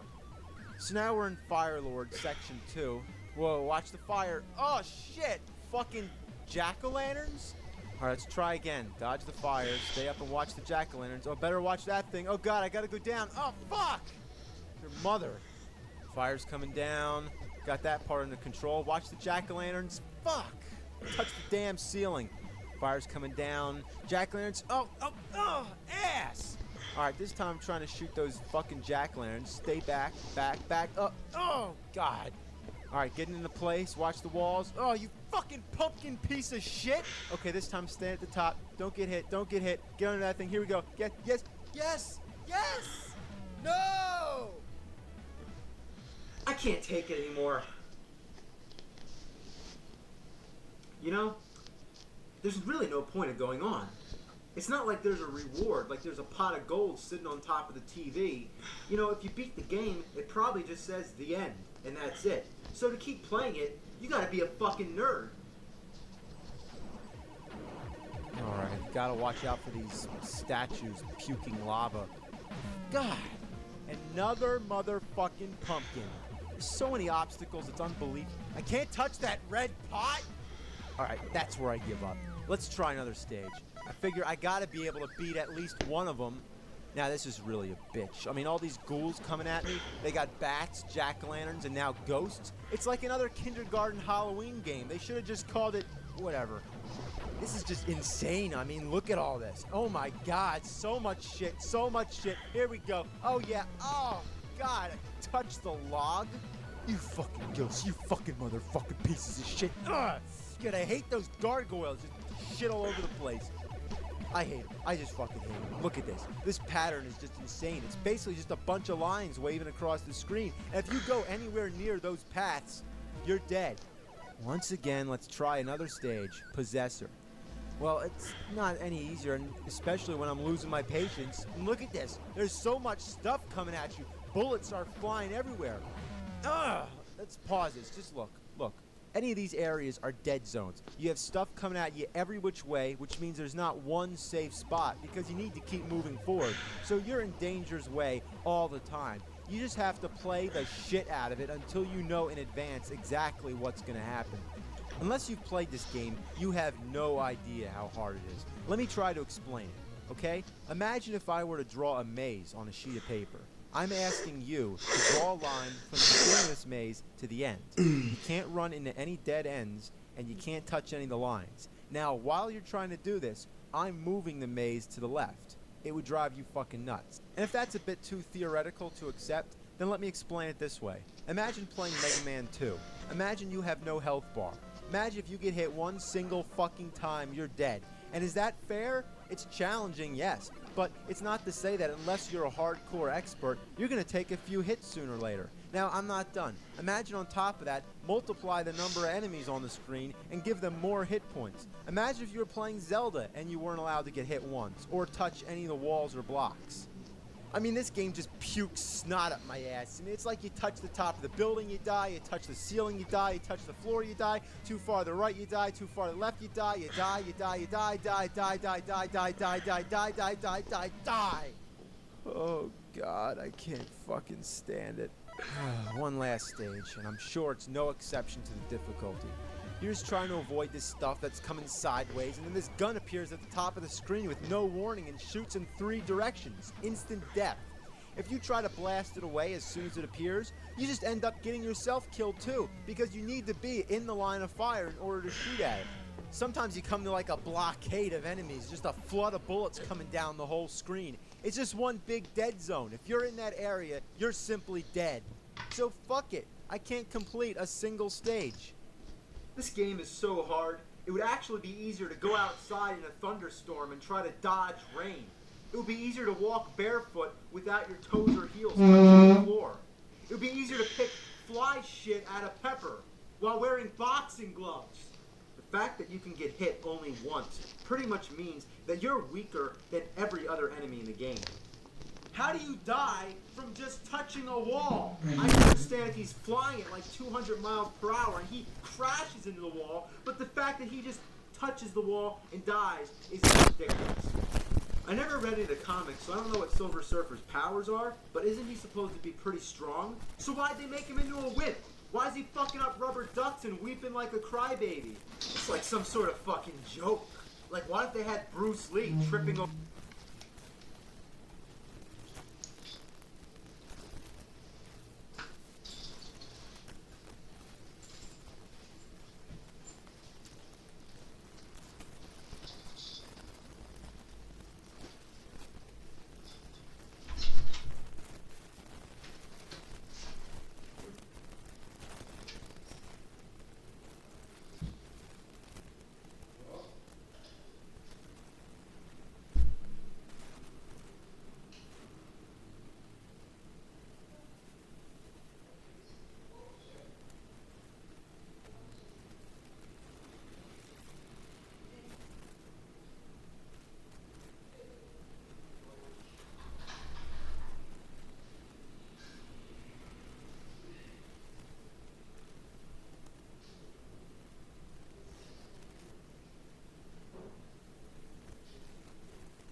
over his own shoelaces.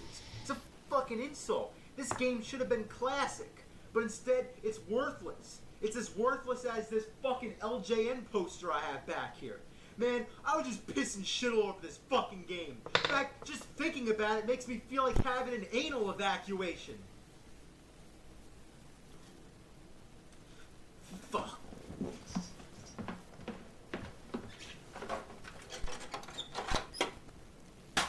So I'm about to review Die Hard on Nintendo, but before I begin, I think I need to address the kind of disturbing, maybe offensive nature of the front cover. What does this remind you of? It's kind of, you know, it's a little, yeah. Let's carry on. So is this game gonna be good, or is it gonna suck? We'll take a wild fucking guess. So this is the first enemy in the game, and I can't even get near him because he's shooting bullets all over the place and running away like an asshole. Get back here, you fucker. Come on!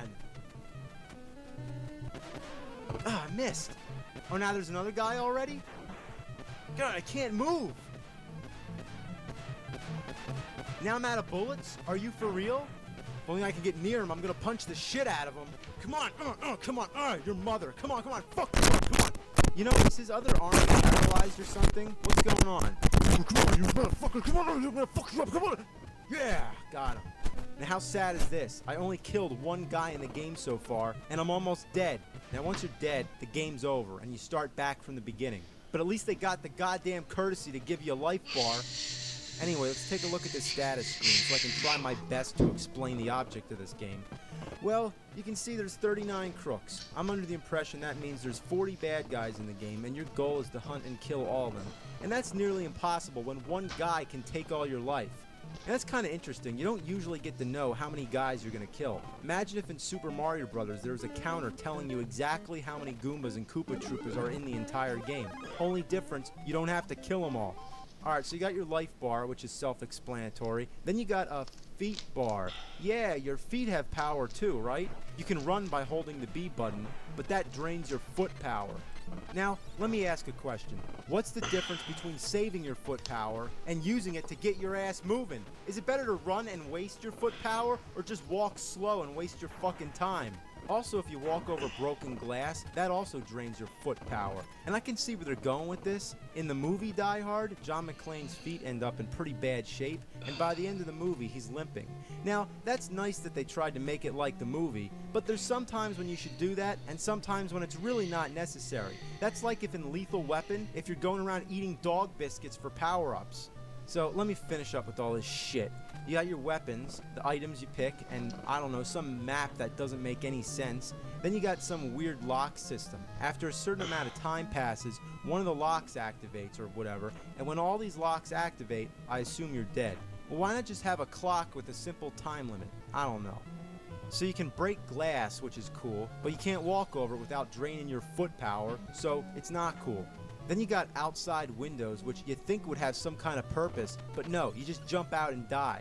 What's the point? Why would you commit suicide unless you don't have a clue what you're doing? It's a beginner's trap.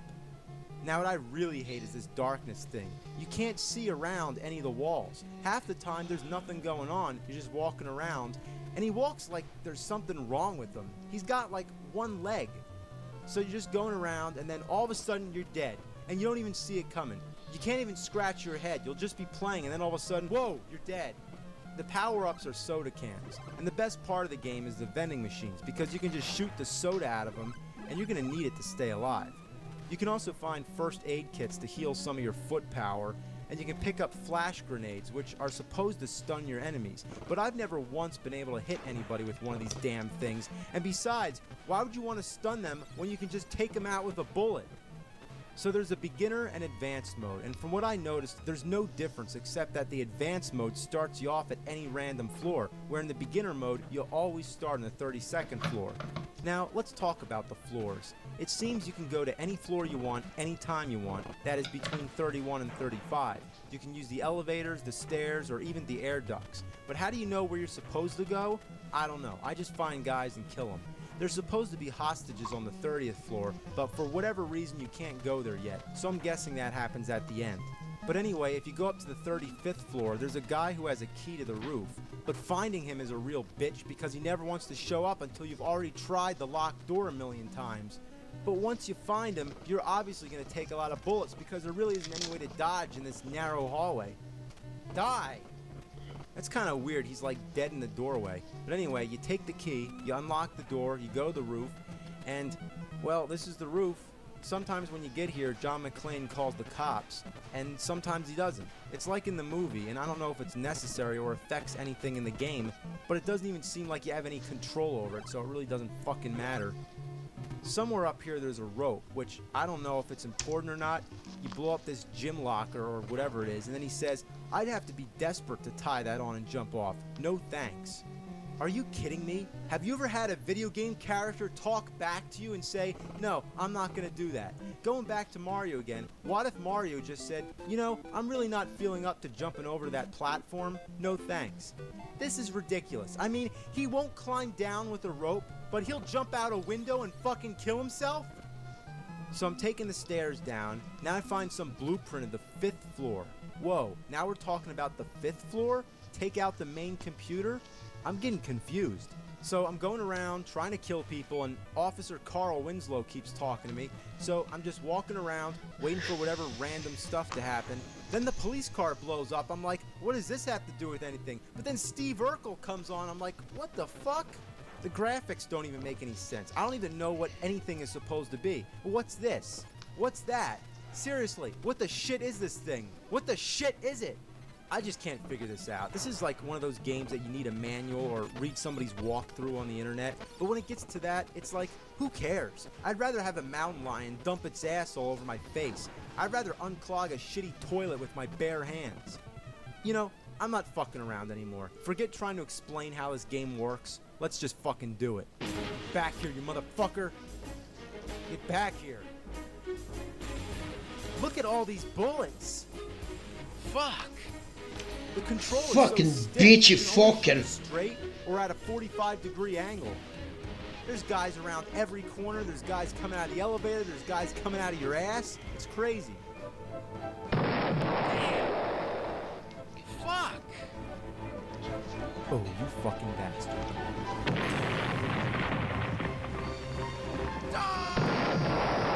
This game's being ass. Shit! Think, goddammit.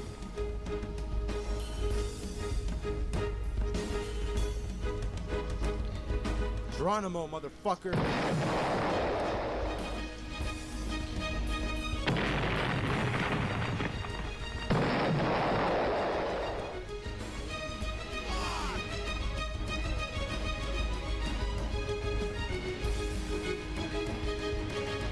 Yippee-ki-yay, motherfucker!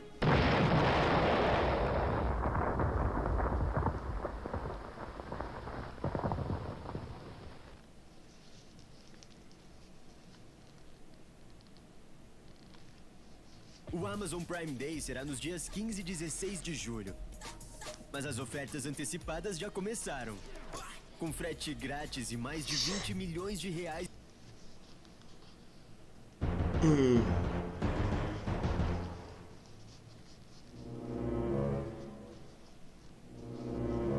Oh, God.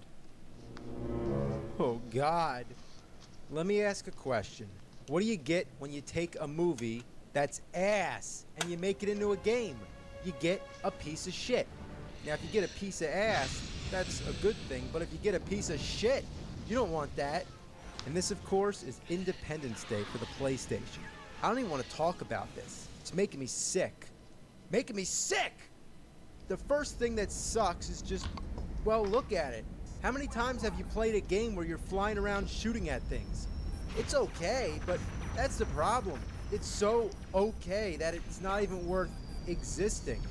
It's so bland and mediocre that it's hard to even come up with legitimate complaints. But don't worry, we're gonna rip into it. So this is the first stage, the Grand Canyon. The object is to take out 4 main generators on this alien spaceship.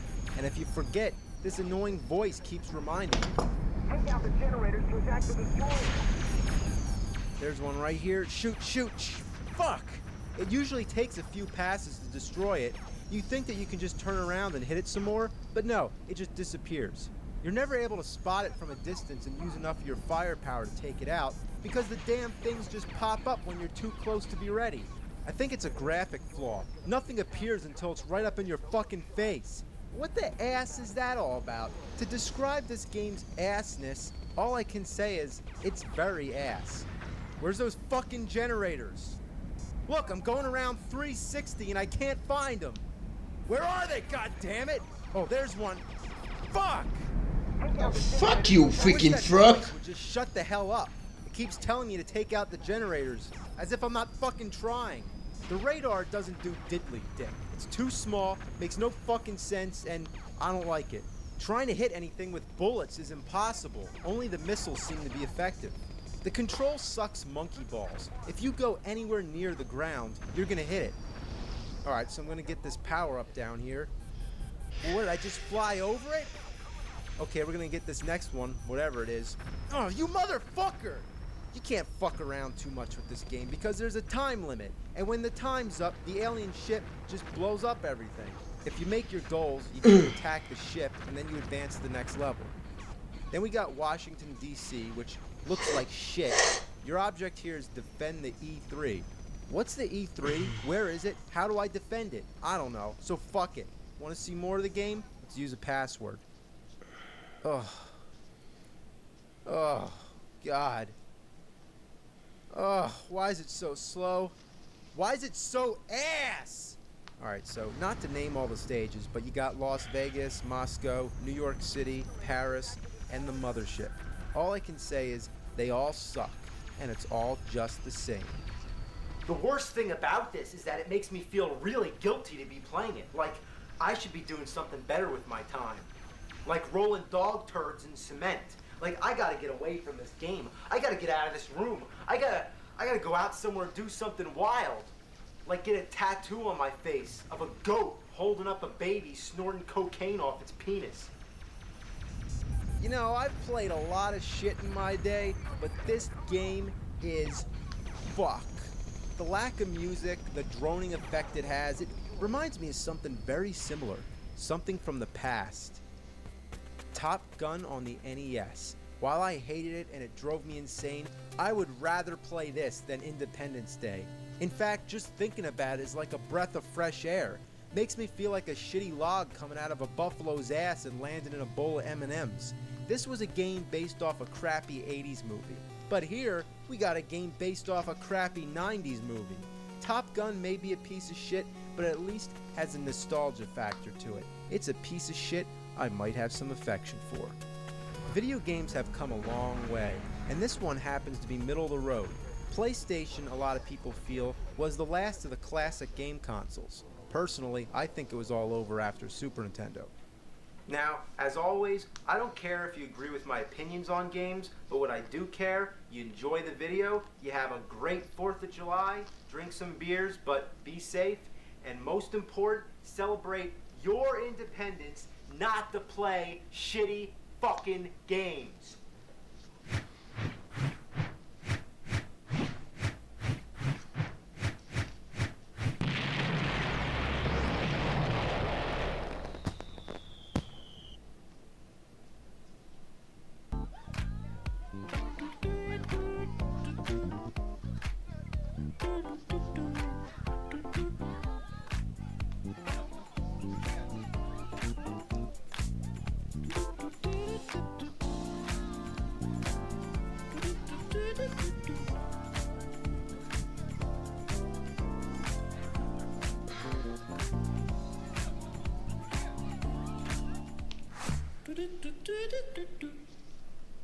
Novo óleo C da AminoSilk, com tecnologia que penetra fio a fio, para cabelos absurdamente macios que deslizam como seda. Experimente!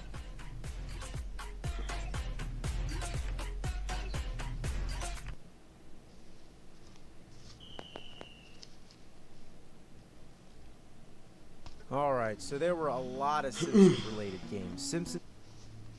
Simpsons games up the ass. Games like Krusty's Funhouse, Bart vs. the Juggernauts, Bart's Nightmare. There were Simpsons games on just about every game console, but there's two in particular that I remember from the Nintendo Entertainment System, Bart vs. the Space Mutants and Bart vs. the World. These games rank up with the most classic pop culture memories. But if you play them today, all it does is remind you how much they pissed you off. Bringing back the horrible memories of these games can best be described like this. Imagine if you trapped a wet, smelly piece of dog shit inside an airtight container. Then, like 20 years later, you open that shit up, you take a good smell, and there you go. Welcome back. So this is Bart vs. the Space Mutants. The plot involves aliens that are trying to build an ultimate weapon to take over the world, which sounds simple and cliche. However, in order to build this weapon, whatever it is, it requires one ingredient: purple-colored objects. What kind of time constraint were they under when they came up with that? So it's up to Bart to save the world, and this is the first level, and the object is to get rid of anything that's purple. Under most circumstances, this means simply spray painting them red, but other times you have to be a little more creative to figure it out. It can mean walking across a clothesline, dropping towels over them. The aliens will never think to look under those towels. Then there's the part where you have to jump on a ball and knock over a paint can, and if you miss this paint can, the ball doesn't come back. You don't get a second chance. And keep in mind, you have to de-purplize all the purple objects. I think you're allowed to miss a few of them, but there's not much room to fuck up. You collect coins as you go, which you're going to need to buy stuff with. The first time playing through, you're not going to know exactly what items you're going to need. And I can tell you for one thing, that key isn't necessary. And as for this whistle, all it does is summon an angry fucking crazy ass dog that kills Bart if he comes in contact. Coming to a decision where you can buy cherry bombs and rockets, how many should you buy of each? Well, there's only one instance I recall where you need the cherry bomb, and many times when you need the rockets. But how the fuck would you know that the first time? You'll end up having to backtrack to the damn store. Trying to hit the bird is just ridiculous. Your accuracy has to be perfect. Fuck.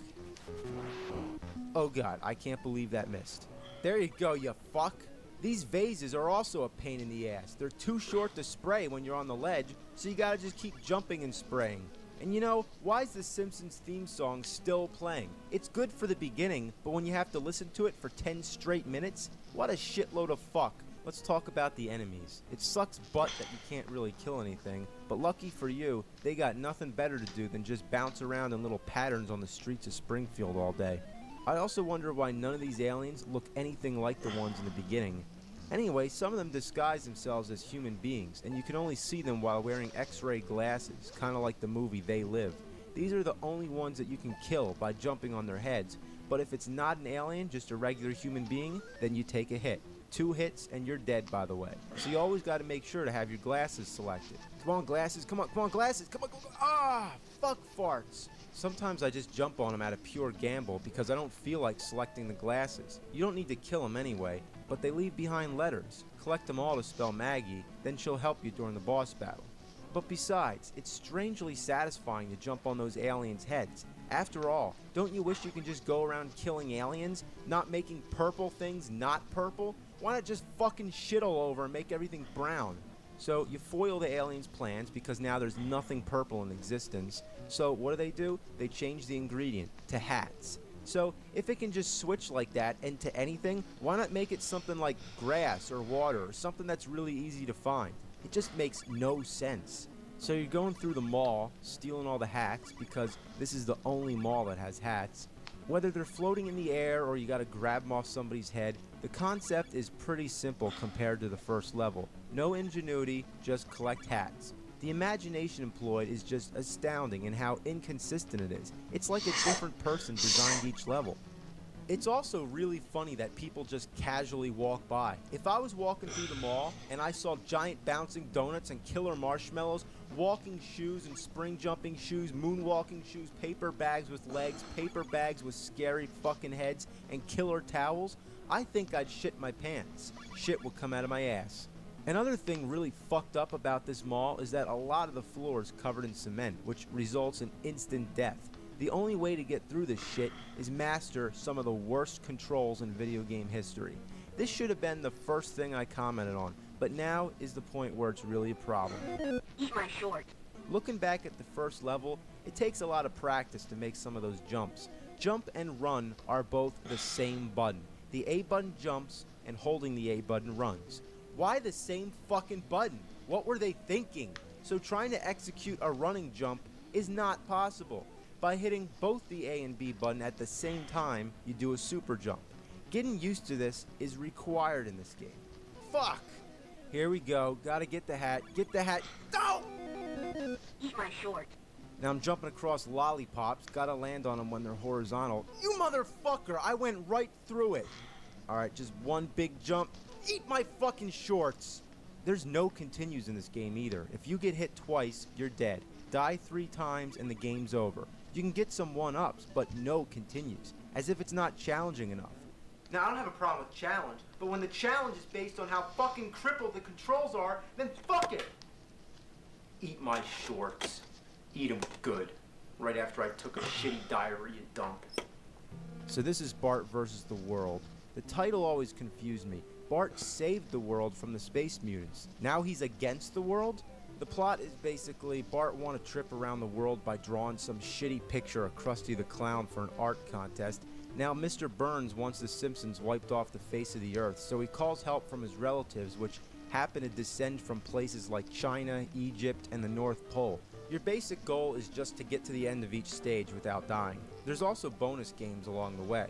And here we got a memory game to match the cards. I liked it when it was in Super Mario 3, but here, I just don't feel like memorizing shit. I'd rather put sticky notes all over the screen.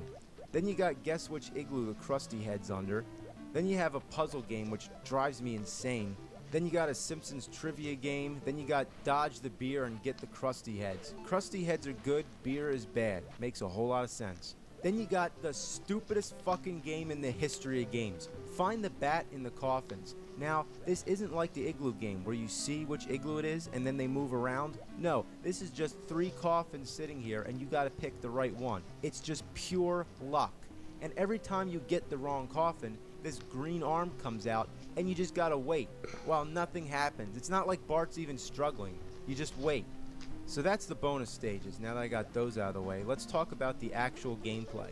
Every level consists of 2 or more sections. The first level's China, and this is the first section, a boat. First thing you'll notice is that the control is the same as Bart vs. Space Mutants. Nothing's improved. Even the graphics are still funny, like when Bart's nose disappears when he stands still. So I'm just going around this ship, trying to figure out where to go. Oh look, there's Maggie. And what do I do here? Okay, a boat comes and explodes? I don't get it. Now, where do I go? I'm stuck here. Maggie, can you help? No? Well, suck my ass. Guess I'm just gonna commit suicide.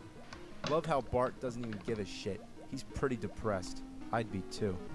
The next section's the Great Wall of China. What really brings my piss to a boil is that fucking dragon. Fuck! The fact that you have to be so accurate to get through that damn doorway. Oh, and these ramps? Fuck them. Fuck them to hell. You gotta be going fast to go over them, but you always seem to hit something that slows you down, so you gotta go back just to regain your speed. Fuck! Oh, fuck! So then you got Fu Manchu Burns. He's pretty easy. Moving on to the next level, the North Pole. Of course, unless your jumping is dead on, you'll end up falling right through the platforms. Ugh, going up these things is just tedious as all hell. Like, goddamn. These glaciers are the worst. To make them move, you gotta jump on them, of course. Getting across them is a bitch, and trying to avoid the birds is a mother bitch. Fuck. Alright, here we go. Damn! Fuck! The boss battles with the Abominable Snowburns. Obviously a takeoff of the Abominable Snowman, which isn't from the North Pole. Next up is Egypt. Follow the blocks, shit. Look, what a piece of shit. At the end you got Ramses Burns, who's also pretty easy when you find out how to kill him. Now, believe it or not, you're in the final level of the game, Hollywood. The first section's a pirate ship. Your worst enemy is going to be the cannonballs. Hate these fucking things. Then you got a horror movie set. I have to say, that's pretty funny. Then the game turns into a maze. Like you go into a coffin, you come out another coffin, you pick a coffin, next coffin, other coffin. Oh, been there already. Going through the coffins. Back here again. Going to the next coffin, the coffins. Fuck! I hate this shit. Just tell me where to go. Okay, now we got like a million platforms to jump on. This is one of the most boring and difficult parts of any game I've ever played. You go from the left all the way to the right, then up and over to the left again, then back to the right, and it goes on and on and on and on. If you fall, you're dead, and you gotta start all the way back from the beginning. It's possible that if you miss a jump, you can land back on one of the platforms, which sucks anyway because you have to work your way back up again, but at least it prevents death. Ugh, shit. God, bitch, ass, shit. God! You know, they got really carried away with this. How long can it possibly go? The first time, I thought there was a glitch in the game, like something was wrong. It looks like the same pattern being repeated again and again. The background never changes, it's just those putrid stone bricks all the way up. So it's hard to tell how far you got. All you gotta do is just keep going up, up, up, up. Have fucking mercy. At least this is the end of the game. All you got left is Eric Von Burns. He's probably the hardest of all the bosses, which is rightfully so. Then you get the end screen which says, "It's too bad you didn't find all the unique Krusty items. We had a special surprise for you." It's like at the end of Bubble Bobble when you don't get the correct happy ending. It's like, you know, fuck you. I beat the game. I don't give a shit. I just wanted to point out that for a game titled Bart vs. the World, there really isn't a lot of the world in the game. No shit, right? Just Egypt, China, the North Pole, and Hollywood? Pretty fucking educational, right? When I was 11 years old, my whole world was video games. Just locked in my room playing Bart versus the Space Mutants and all this crap. I mean, I wasted all my time on this shit. I want it back. It ruined my life. Bart's my ass and Krusty's my balls. Fuck this shit, now I'm gonna eat my own shorts.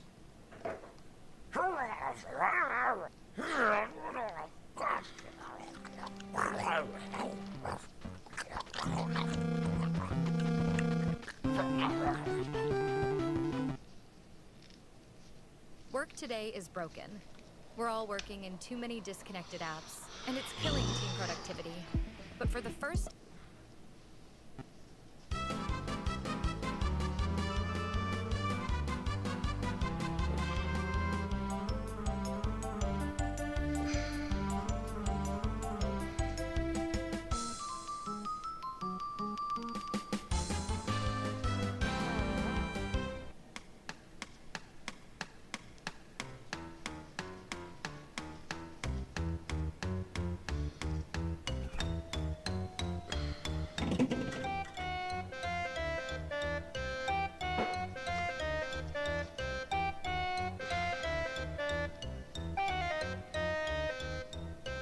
Wow, how awesome could this be? Bugs Bunny's birthday blowout. Well, it was a blowout, all right. Blow out your ass. Basically, you're Bugs Bunny going around with a hammer in a Mario-like setting. Really nothing special. In fact, it's one of the most sickening side-scrollers I've ever seen. Because when you walk, the screen sort of does like this strobe effect. I'm not kidding, it makes me sick. Even worse is when there's an earthquake. Oh, come on, that's cruel. The plot is that it's Bugs Bunny's 50th birthday, and he's on his way to his own party, but out of envy, everybody wants to stop him from getting there. So you're just whacking anybody in your path, and you know what's really annoying? Every time you get hit, you see stars. And when that happens, you can't use your hammer for a few seconds. All you do is just go from start to finish. There's usually a boss at the end of the stage, like here's Daffy. You think you're supposed to fight him, but no, that doesn't work. You're just supposed to get the carrot. Yeah, this game's really a no-brainer. Oh my god, it's Bugs Bunny!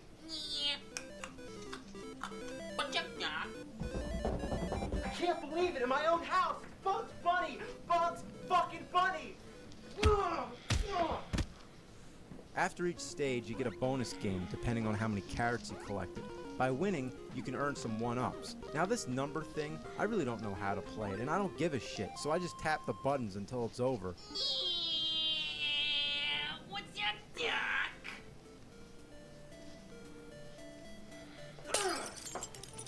Now here's Tweety. Hate this little bastard. You just gotta clobber him. So you can already guess that all the bosses are Looney Tunes characters, like Wile E. Coyote, Sylvester, Foghorn Leghorn, Elmer fucking Fudd, and Peppy LaShit. But the main enemies are just really weird. There's these walking boxes with the letter S, little hammerhead guys, Oscar the Grouch, and these things, I don't know, I guess they're floating dead cats. These clocks are the worst. They're all over the place. You can't hit them without getting yourself hit, and when you kill them, they explode for like 3 hours and you just gotta stand back. And after they explode, another one immediately drops in its place. So I just gotta run through everything. I mean, I just don't even care.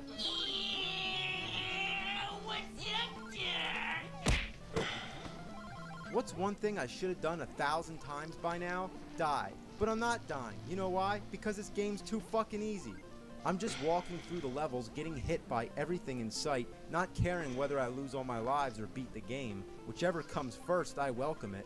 All I know is this game is going on and on and on. There's Sam beating the shitballs out of me, just hitting me every second that there is, but there I go, I still beat him. Come on, I really don't care about the damn bonus games. This game is garbage. I'd rather put my balls in a crocodile's mouth while shoving my head up a unicorn's asshole. Well, here's Tweety again. Get out here. Come on, come on. You little Tweety fuck. Alright, here's Elmer fucking Fudd. Come on. You son of a bitch. Now what's he doing to me? Get off. A lot of times you're supposed to break blocks to get to where you're supposed to go, which is tedious as all hell. What a shitty ass load of goddamn bullfuck. Ain't I a fucking stinker, motherfucker? Ain't you a goddamn fucking piece of shit?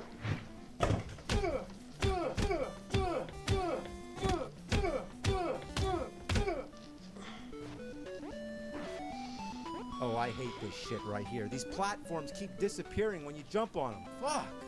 Alright, let's try this again. Keep jumping, keep jumping. Oh, here we go. No, okay, here we go. Yes. Okay, next rope. Oh no, wait. Son of a cock. Yeah, what the fuck, cock?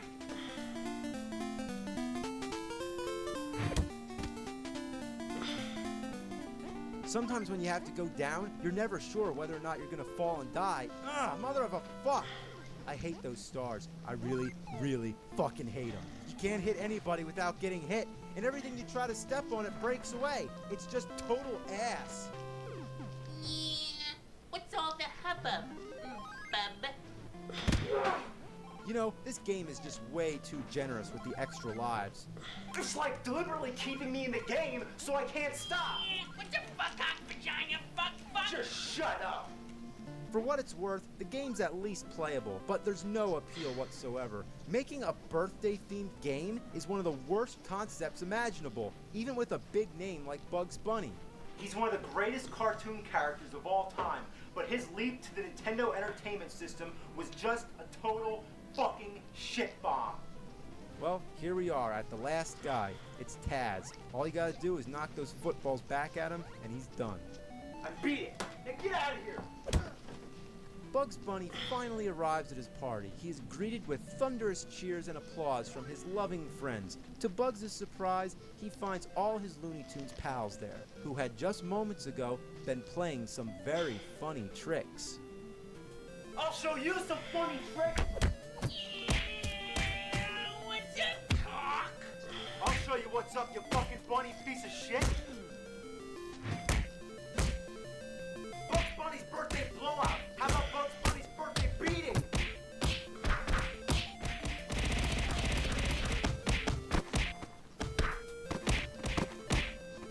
You wanna show you can...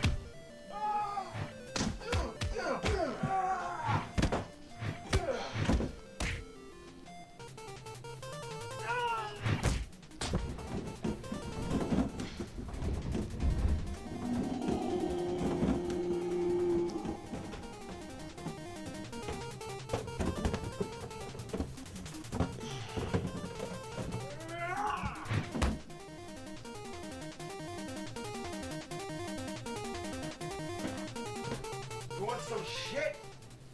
Bombs away, bunny bitch! Oh shit! Oh, man. Don't worry, folks. It's not real. Fuck you, Bugs Bunny! Fuck you, Bugs Bunny! There you go. Got your ass handed to you. That's all, fucks.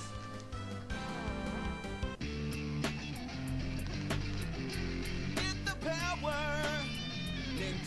power. Get the clues that you can use, Nintendo power. Higher and higher, fighting your way through enemy fire.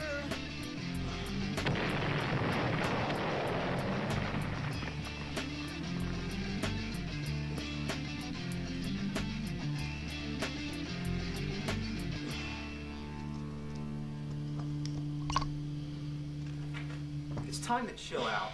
Nah, don't worry, I'm not going mellow on you or anything like that. And next time it's going to be a game review again. But for now, I just want to take you back to one of the most important parts of my childhood, Nintendo Power. You know, today there's internet. Anything you want to know about any game, you just look it up. But back then, your only source of information was magazines like Nintendo Power. If you had a subscription, you were the man. One of your friends will be breaking their balls to beat some game and you'll be like, oh, I know how to beat that game, or I know a code. That's because you had the power. Nintendo Power, motherfucker! When it landed in my mailbox, issue 1 was the most mind-blowing thing I've ever seen. Just opening up a page to a map of Metroid, it was so helpful. That game made you feel like a rat in a maze. Then there was the Super Mario Bros. Unlimited 1-up trick, the famous Contra code that gets you 30 extra lives, and how to skip to Zelda's second quest. All in this groundbreaking issue, from front cover to back, it is absolute classic. The one thing that used to piss me off was the NES Achievers section. It's just a bunch of nerds showing off their high scores. But how do you prove it? You gotta take a photo of your screen. And nobody really knew how to do that. I mean, remember, there were no digital cameras back then. So you take the picture of your screen, you have no fucking clue what it looks like, and there could be like 20 other pictures on the roll, so you either have to like waste them all or wait till it gets finished. You get your mom or dad to take it to the store to get the picture developed. It comes back, and what does it look like? It looks like fucking shit. So Nintendo Power printed some guidelines basically saying, look, dumb shits, this is how you do it. And if my game said cheese, I think I'd shit my pants. And if I was wearing that, I'd have problems. Nothing brings back memories like breezing through an issue of Nintendo Power. Remember when the Nintendo 64 was the Nintendo Ultra 64? Remember when the piece of shit Virtual Boy was called the VR32? Remember the NES Satellite or the SNES Catapult? Remember Star Fox 2, the game that never saw the light of day? Remember reading about the new shows coming out like Captain N and the Super Mario Bros. Super Show? Remember that shitty movie The Wizard and that fucking dumbass Super Mario Bros. Movie? Man, I remember reading about that and being so excited, I couldn't wait to see that movie. But it was just like waiting for a buffalo to take a shit all over your face. Another thing powerful about this magazine was the power to know what games were coming out. But only if we could read between the lines, we would know how shitty they'd be. This one says, in-depth playing tips on the horrifying sequel to Castlevania. This one says Back to the Future has that distinctive LJN style and an interesting timer. Wow, they knew it was bad. Another classic section was the top 30, in which they'd list the most popular Nintendo games. I don't know what Ninja Turtles was doing at number 1 for so damn long. But anyway, it was only NES for a while, but then they started doing the top SNES and Game Boy games. They even had a top 5 for Virtual Boy. That's just hilarious, because that's almost the whole library of games for that fucking piece of shit. The covers were always exciting to look forward to. This one gave kids nightmares, and parents complained. I thought it was awesome. And I never noticed that face in the background today. This one's cool because it's an owl, and owls are cool. But this one really sucks. Why is it all gray? I mean, what the fuck kind of cover is this? Oh. Well, what the fuck? The illustrations were awesome too. Even if I didn't have the game, it was fun just looking at the pictures. Here's a page on Clash at Demon Head. Just a nice page, everything's fine. But then there's something that bothered me. What's this? He's flipping the bird. He's giving the finger. And I'm not making this up. Well, this one's kind of intimidating. I mean, what's Dracula's problem?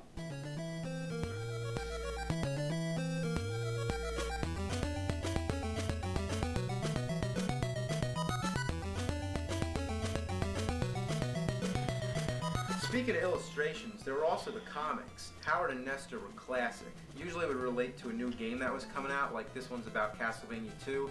It even makes mention of that weird tornado thing. There's also a Tetris comic, Battletoads, Zelda, Mario, Star Fox, Metroid, Shadows of the Empire, and Killer Instinct. The ads were kind of weird. This kid better be careful not to get those games wet. Actually, those games suck ass. Throw them to the sharks. Wow, there you go. Huddle around the phone. Charge your parents' phone bill up the ass. Unmask the power animal in you. Uh-oh, here we go. And radicalize your game with a subscription to Nintendo Power. Holy shit, will it make me grow claws like that?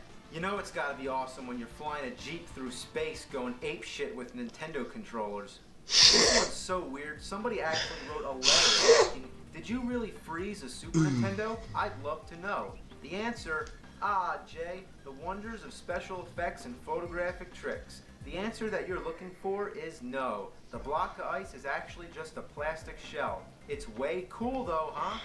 As Nintendo Power progressed, the ads went from being weird to just being fucking disgusting. Why the hell is there a picture of a jar of toenail clippings in a video game magazine? What were they thinking? Now here's the worst one yet. It's some old creepy bitch holding a log of shit.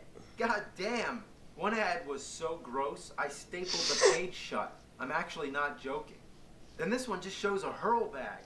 Yeah, that's great. That just sums up how I feel about the whole situation.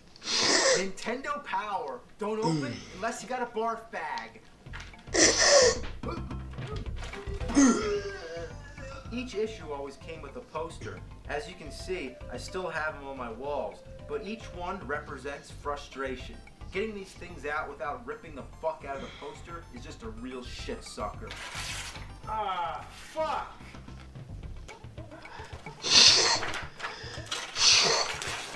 Fuck. Eventually they start putting staples in the posters. Fuck!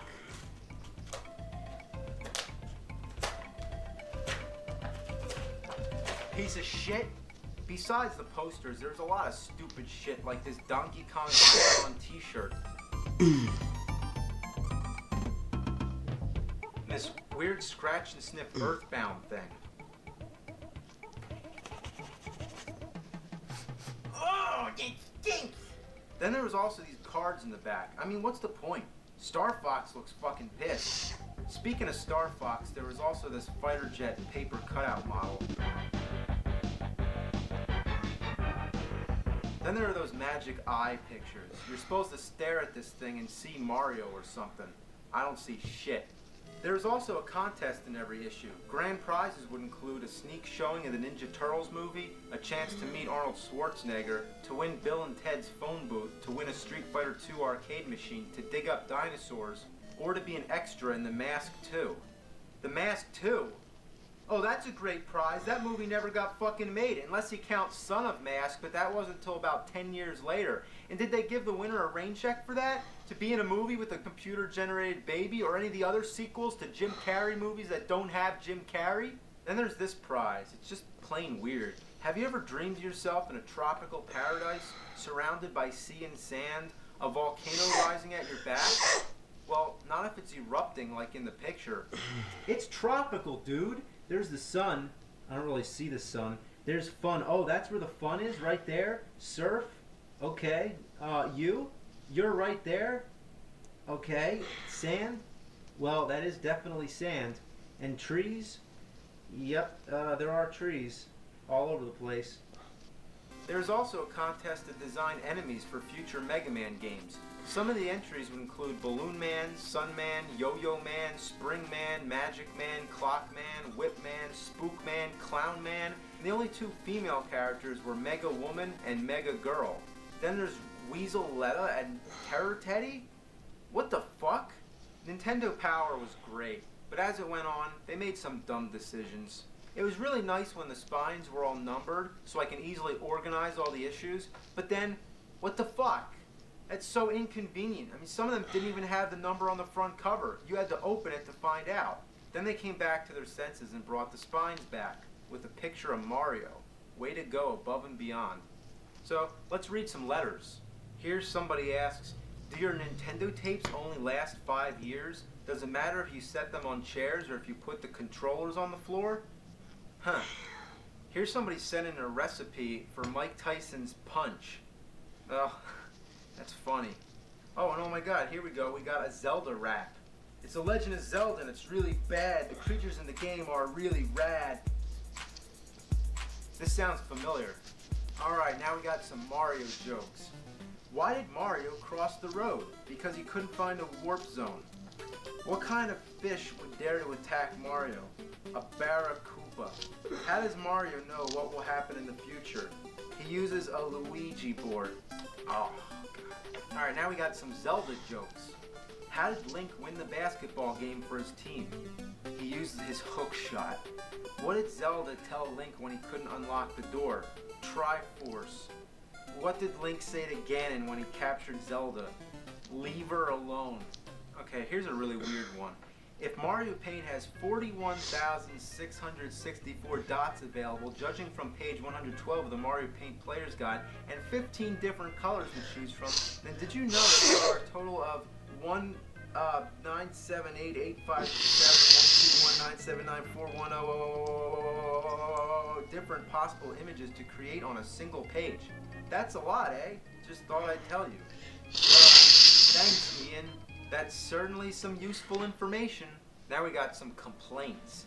The game I purchased that was completely different than I expected was Rambo for the NES. I saw him firing a machine gun on the package and it looked really cool, so I bought it. When I got home, I started to play the game. It was boring. All you do is walk around and fight with a knife. The only enemies I met were spiders, gorillas, bugs, etc. Tell me about it. We'll get to that one sometime. Ooh, here we go. I once bought a game from a friend called Fester's Quest.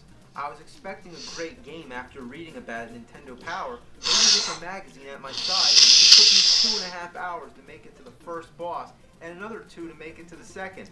You want to know about Fester's Quest? Next time. Now here's a good complaint.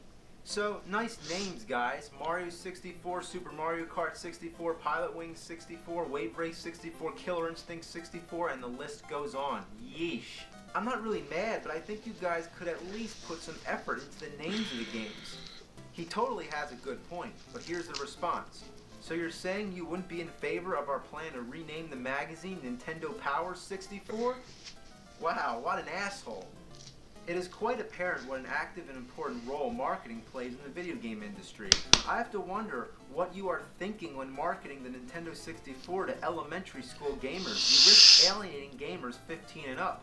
You should target older gamers because you'll also target younger ones, since the audience perception of coolness often depends on what the older teenage audience thinks is cool.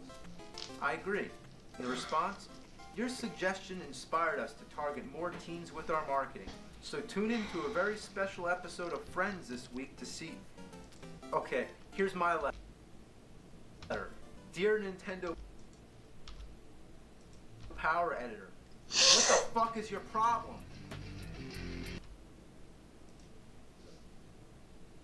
Vamos ver um negócio aqui. Como fica na câmera isso aqui? Não dá nem pra ver, né?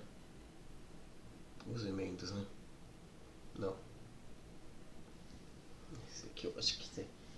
Porque esse aqui ainda tem um buraco aqui, ó. Dá pra... Difícil de focar.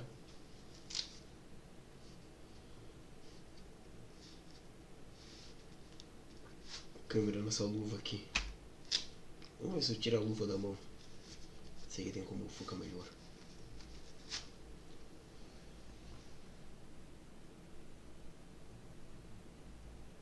Então, toda remendada.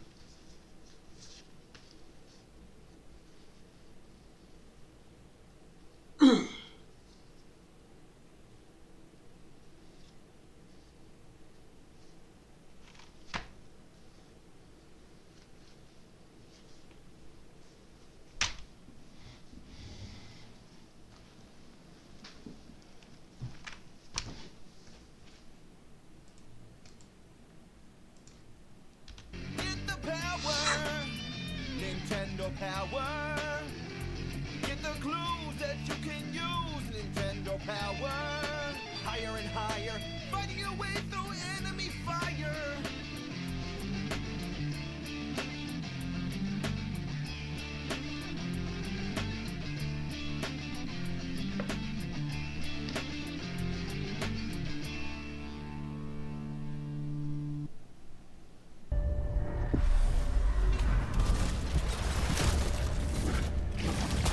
Até aí. Sei que eu tô com preguiça de fechar agora esse buraquinho aqui. É bem pequeno. São 2. Depois eu faço isso.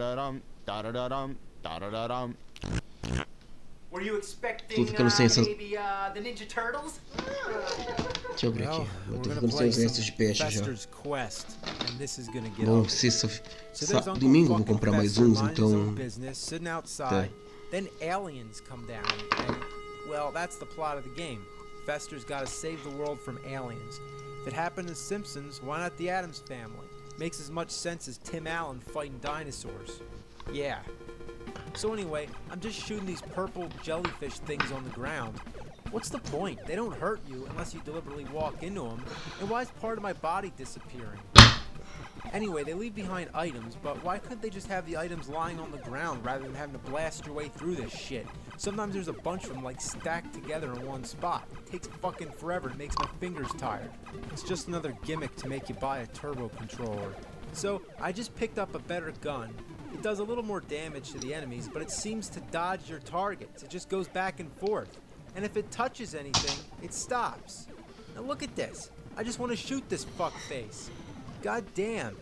Oh, and these sewer parts, this is where the game really starts to take it in the fucking ass. It basically makes your gun useless. And these green blob things, fuck them to hell. Instead of conveniently dying when you shoot them, they just multiply. Come on, you fucking pieces of shit. What the hell did I do? I got my old gun back? That's nice that it shoots straight, but it's not going to help with killing these things. Switching back to the older gun would actually be a nice feature, but not when you accidentally step on an item that downgrades your weapon. Come on, die! Die! Jesus! They just keep multiplying. Without the dynamite, there's no way to get through these things. I have to keep walking back, and let's not forget... Trocar de vídeo.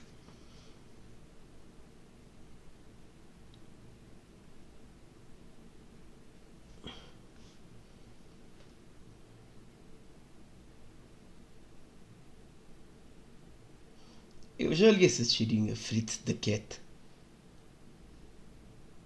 É daquele babá, do babaca do Robert Crumb. O cara é um bom artista, mas o cara é uma pessoa, uma merda como pessoa.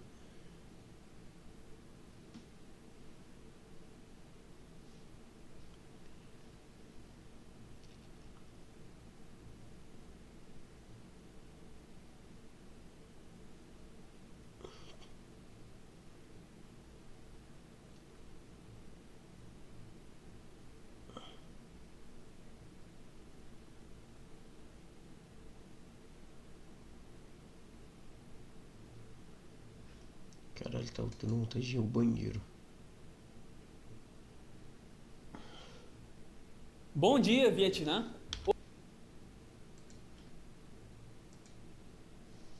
Já volto.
Hoje é dia 3 de abril, aniversário do padre Fábio de Mello e lançamento do filme do Minecraft. Eu nunca entendi por que precisava existir um filme do Minecraft, ainda mais live action, mas recentemente caiu minha ficha. Dinheiro. O filme foi produzido pela Warner Brothers, que estão a passos largos se tornando os piores brothers do mundo. No momento, perdendo só para os Menendez Brothers e para os Mussolini Brothers. Mas no meio de tantas polêmicas e decisões ruins do estúdio, parece que eles encontraram uma luz no fim do túnel. Pensa comigo, quais são os recursos básicos que uma pessoa precisa para sobreviver? Abrigo, água, comida e Minecraft. É assim desde o começo dos tempos, antes mesmo do jogo existir. Nossos avós trabalhavam em mina de carvão. As crianças anseiam pelas minas. E o dinheiro não vai vir só com bilheteria, mas com a venda de brinquedos. É Minecraft, pelo amor de Deus. As crianças nascem sabendo que é um creeper. Daqui uns anos, engenharia vai ser ensinada com redstone. Teve um período da minha vida que eu fui uma criança. E era tão legal ir numa lojinha procurar um brinquedo de um filme que eu acabei de assistir. E principalmente quando se é menino, o que você mais quer é o protagonista. É o cálice sagrado dos brinquedos. Mas era tão difícil de conseguir porque ou era muito caro ou já tinha vendido todos. E eu acho que esse filme vai ter um desses problemas.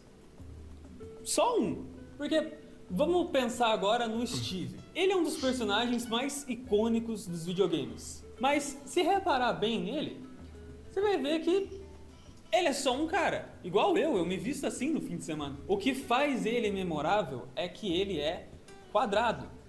Mas o Jack Black é redondo. E ele não é só um cara, ele é só um velho. Então o brinquedo ficou uma bosta. Esse brinquedo não é o Steve, é o Jack Black. Mas aí nem é culpa do brinquedo, é do filme. O Jack Black pode ganhar o Oscar, mas eu não vou mudar minha opinião. Eu acho legal a ideia deles de misturar a computação gráfica com o ser humano de verdade. A Marvel construiu um império assim. Mas o Steve era o principal que devia ser de computador. Ia ser muito mais legal os humanos interagindo com esse bonequinho mágico que sabe fazer tudo, ao invés de um velho de roupa colada. Pra mim essa adaptação tá no mesmo nível do Mario Bros. Mas como não é um imigrante italiano da classe trabalhadora, ninguém vai falar mal, né? Só queria falar aqui um negócio que eu vi do filme. Num dos pôsteres chineses, eles meteram um Photoshop no Jack Black pra deixar ele menos redondo. Cara, isso é inacreditável, velho. Você consegue imaginar um chinês falando pro outro numa reunião de marketing?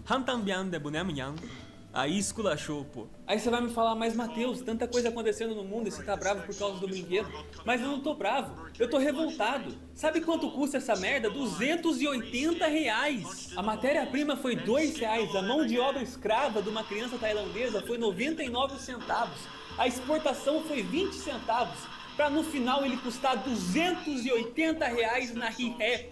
Geralmente quando é assim eu fico revoltado de preocupação com o consumidor, que é um pai cansado que vai ter que gastar R$280 num brinquedo bosta desse pra agradar o filho dele. Mas dessa vez eu tô tranquilo, porque eu sei que nenhuma criança vai querer essa bosta. Então eu tô preocupado com o plástico que a gente vai estar largando no nosso meio ambiente. Tem a fita enterrada do ET, agora vai ter o boneco enterrado do Jack Black. Tem várias outras versões de brinquedos dele, em todas ele parece ser alcoólatra. Tem ele menor, tem ele miniatura, tem ele com uma armadura que não protege o maior ponto fraco do homem, que é o saco. É o mesmo problema que os Cavaleiros de Bronze enfrentavam. Eu nunca entendi por que os inimigos deles não tiravam proveito disso. Se eu sou o Milo de Escorpião, eu sentava a agulha escarlate no saco do Seiya 20 mil vezes. Eu queria ver o que queria fazer. Também tem ele Lego e ele Pelúcia, que é a pior de todas. Parece que um youtuber conservador lançou uma pelúcia na loja. Se eu ver minha filha com uma pelúcia dessas, eu vou ter certeza que ela quer privatizar os Correios. E o problema não é o Jack Black, eu amo o Jack Black, eu tenho pós-doutorado na escola do rock. O problema é o design do personagem dele, e esses brinquedos escancaram isso. Tem umas coleções que nem estão pondo ele, estão colocando o design antigo do Steve. E os brinquedos do McDonald's também, estão usando os mobs bem grandões e os humanos bem pequenininhos, vêm junto com eles. Senão ninguém ia escolher os humanos. A ideia da Warner parece ser mudar os designs dos mobs o suficiente para justificar a compra dos brinquedos deles, ao invés dos brinquedos oficiais da Mojang. Mudaram até a postura do lobo, deram escoliose pra ele. Eu entendo que é uma adaptação para um formato diferente e isso justifica um redesign nos mobs, mas é difícil não estranhar porque, que nem eu falei no meu vídeo sobre o Twitter, quando a identidade visual de algo é tão icônica assim quanto a de Minecraft, qualquer mudança que for feita a gente vai estranhar. Rolou isso agora há pouco com o Shrek, parece que mudaram o ator dele, e a gente estranha porque a gente odeia mudança. A nossa vida já é uma mudança constante. Um dia a mulher que você chamava de meu bem era tudo pra você e no dia seguinte você não é nada pra ela. Então a gente procura essa constância que falta na nossa vida na cultura pop. Agora imagina você não sabe o que é Minecraft, vai numa loja da Adidas e vê essa camisa com textura de maconha. Outro brinquedo que eu tinha achado estranho era o Creeper. Ele tem uma textura estranha, parece pelo. Mas vendo melhor nos trailers eu percebi que não é pelo, é grama. E tá certo. Aparentemente o Creeper é canonicamente feito de grama. A textura dele é a primeira textura de grama do jogo. Eu não fazia ideia. Curiosidade gigatônica. Aí além dos brinquedos, das roupas e do livrinho em que o Jack Black estranhamente parece Jesus Cristo, eles investiram pesado em marketing em outros produtos. A maioria não é nada demais, só uma divulgação normal, mas eu separei algumas aqui meio esquisitas. Esse primeiro nem é do filme, eu só achei curioso descobrir que existe um sabonete do Minecraft. Minha primeira reação foi achar estranho, depois eu lembrei que eu usava um shampoo do Ben 10.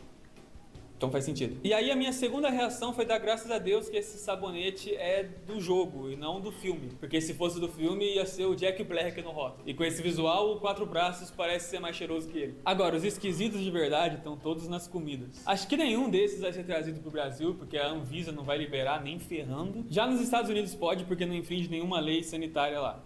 Porque não existe lei sanitária nos Estados Unidos. Eles comem comida da privada. Tem as batatas oficiais do Minecraft. Alguém tá tentando muito ser a Turma da Mônica. Tem o sabor oficial do Creeper nos Doritos.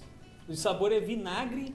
Caralho, que são de Vinagre merda. é verde. Mas é melhor que o que fizeram com os sucrilhos, que deixa o seu leite verde. E pior, em parceria com uma marca de leite, eles lançaram um leite verde. Que merda deram pra essa vaca? Ou pior... é leite de Creeper? Ordenhar um Creeper? Talvez eu esteja totalmente errado e as crianças vão amar brincar com um velho de camisa colada. Eu só espero que a Mojang e a Warner Brothers forneçam um acompanhamento psicológico para todas elas. O leite verde já tem um problema grande com ele. Mas, desde que seja só estadunidense que tome, beleza. Eu fiz esse vídeo antes do lançamento do filme, por isso não tinha opinião nenhuma sobre ele. Mas agora o filme já lançou e eu vou continuar sem opinião nenhuma sobre ele, porque eu não vou assistir o filme. Mas eu pude ver a reação do público e aparentemente o filme é exatamente aquilo que eu esperava. É o Jack Black falando várias referências de Minecraft e cada uma delas vira um meme diferente. E era justamente por isso que eu achava que o filme ia ser ruim. Só que foi justamente pelo filme ser assim que as crianças amaram.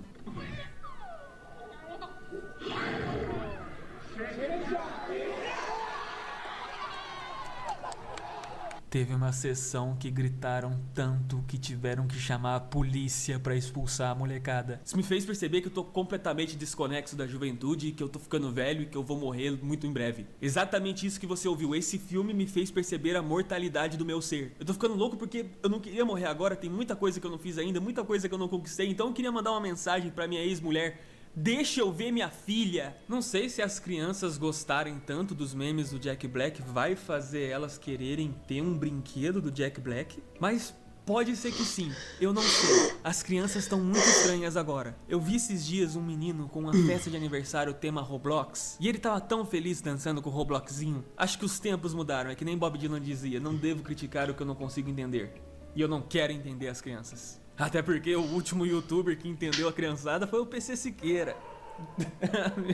Meu cachorro até latiu. Que piada terrível. E como sempre, se você quiser ajudar o canal e aparecer no fim do próximo vídeo, é só mandar R$2 na minha chave Pix. O vídeo de hoje foi mais curtinho, só que semana que vem já vai ter outro sobre a vinda dos Simpsons no Brasil. E eu queria agradecer muito geral que tá mandando. Tem ajudado bastante, principalmente nesse período que não tá vindo nenhum patrocinador, porque alguém ficou 9 meses sem postar vídeo. Mas muito obrigado mesmo, R$2 pode não parecer muito pra vocês, mas é muita coisa pra quem tá morando na rua. Mas é isso aí, galera. Até logo, até mais ver. Bom voyage, arrivederci, até mais, adeus, boa viagem. Vai em paz, que a borta bata onde o sol não bate, volte sempre aqui, hasta la vista baby, escafeda-se e tchau!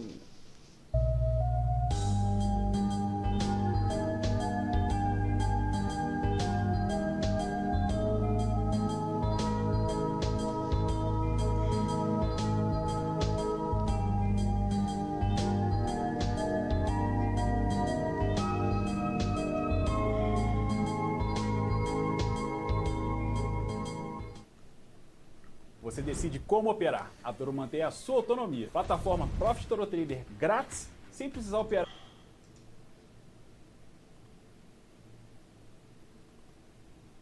Eu esqueci de mudar de tela. Que merda.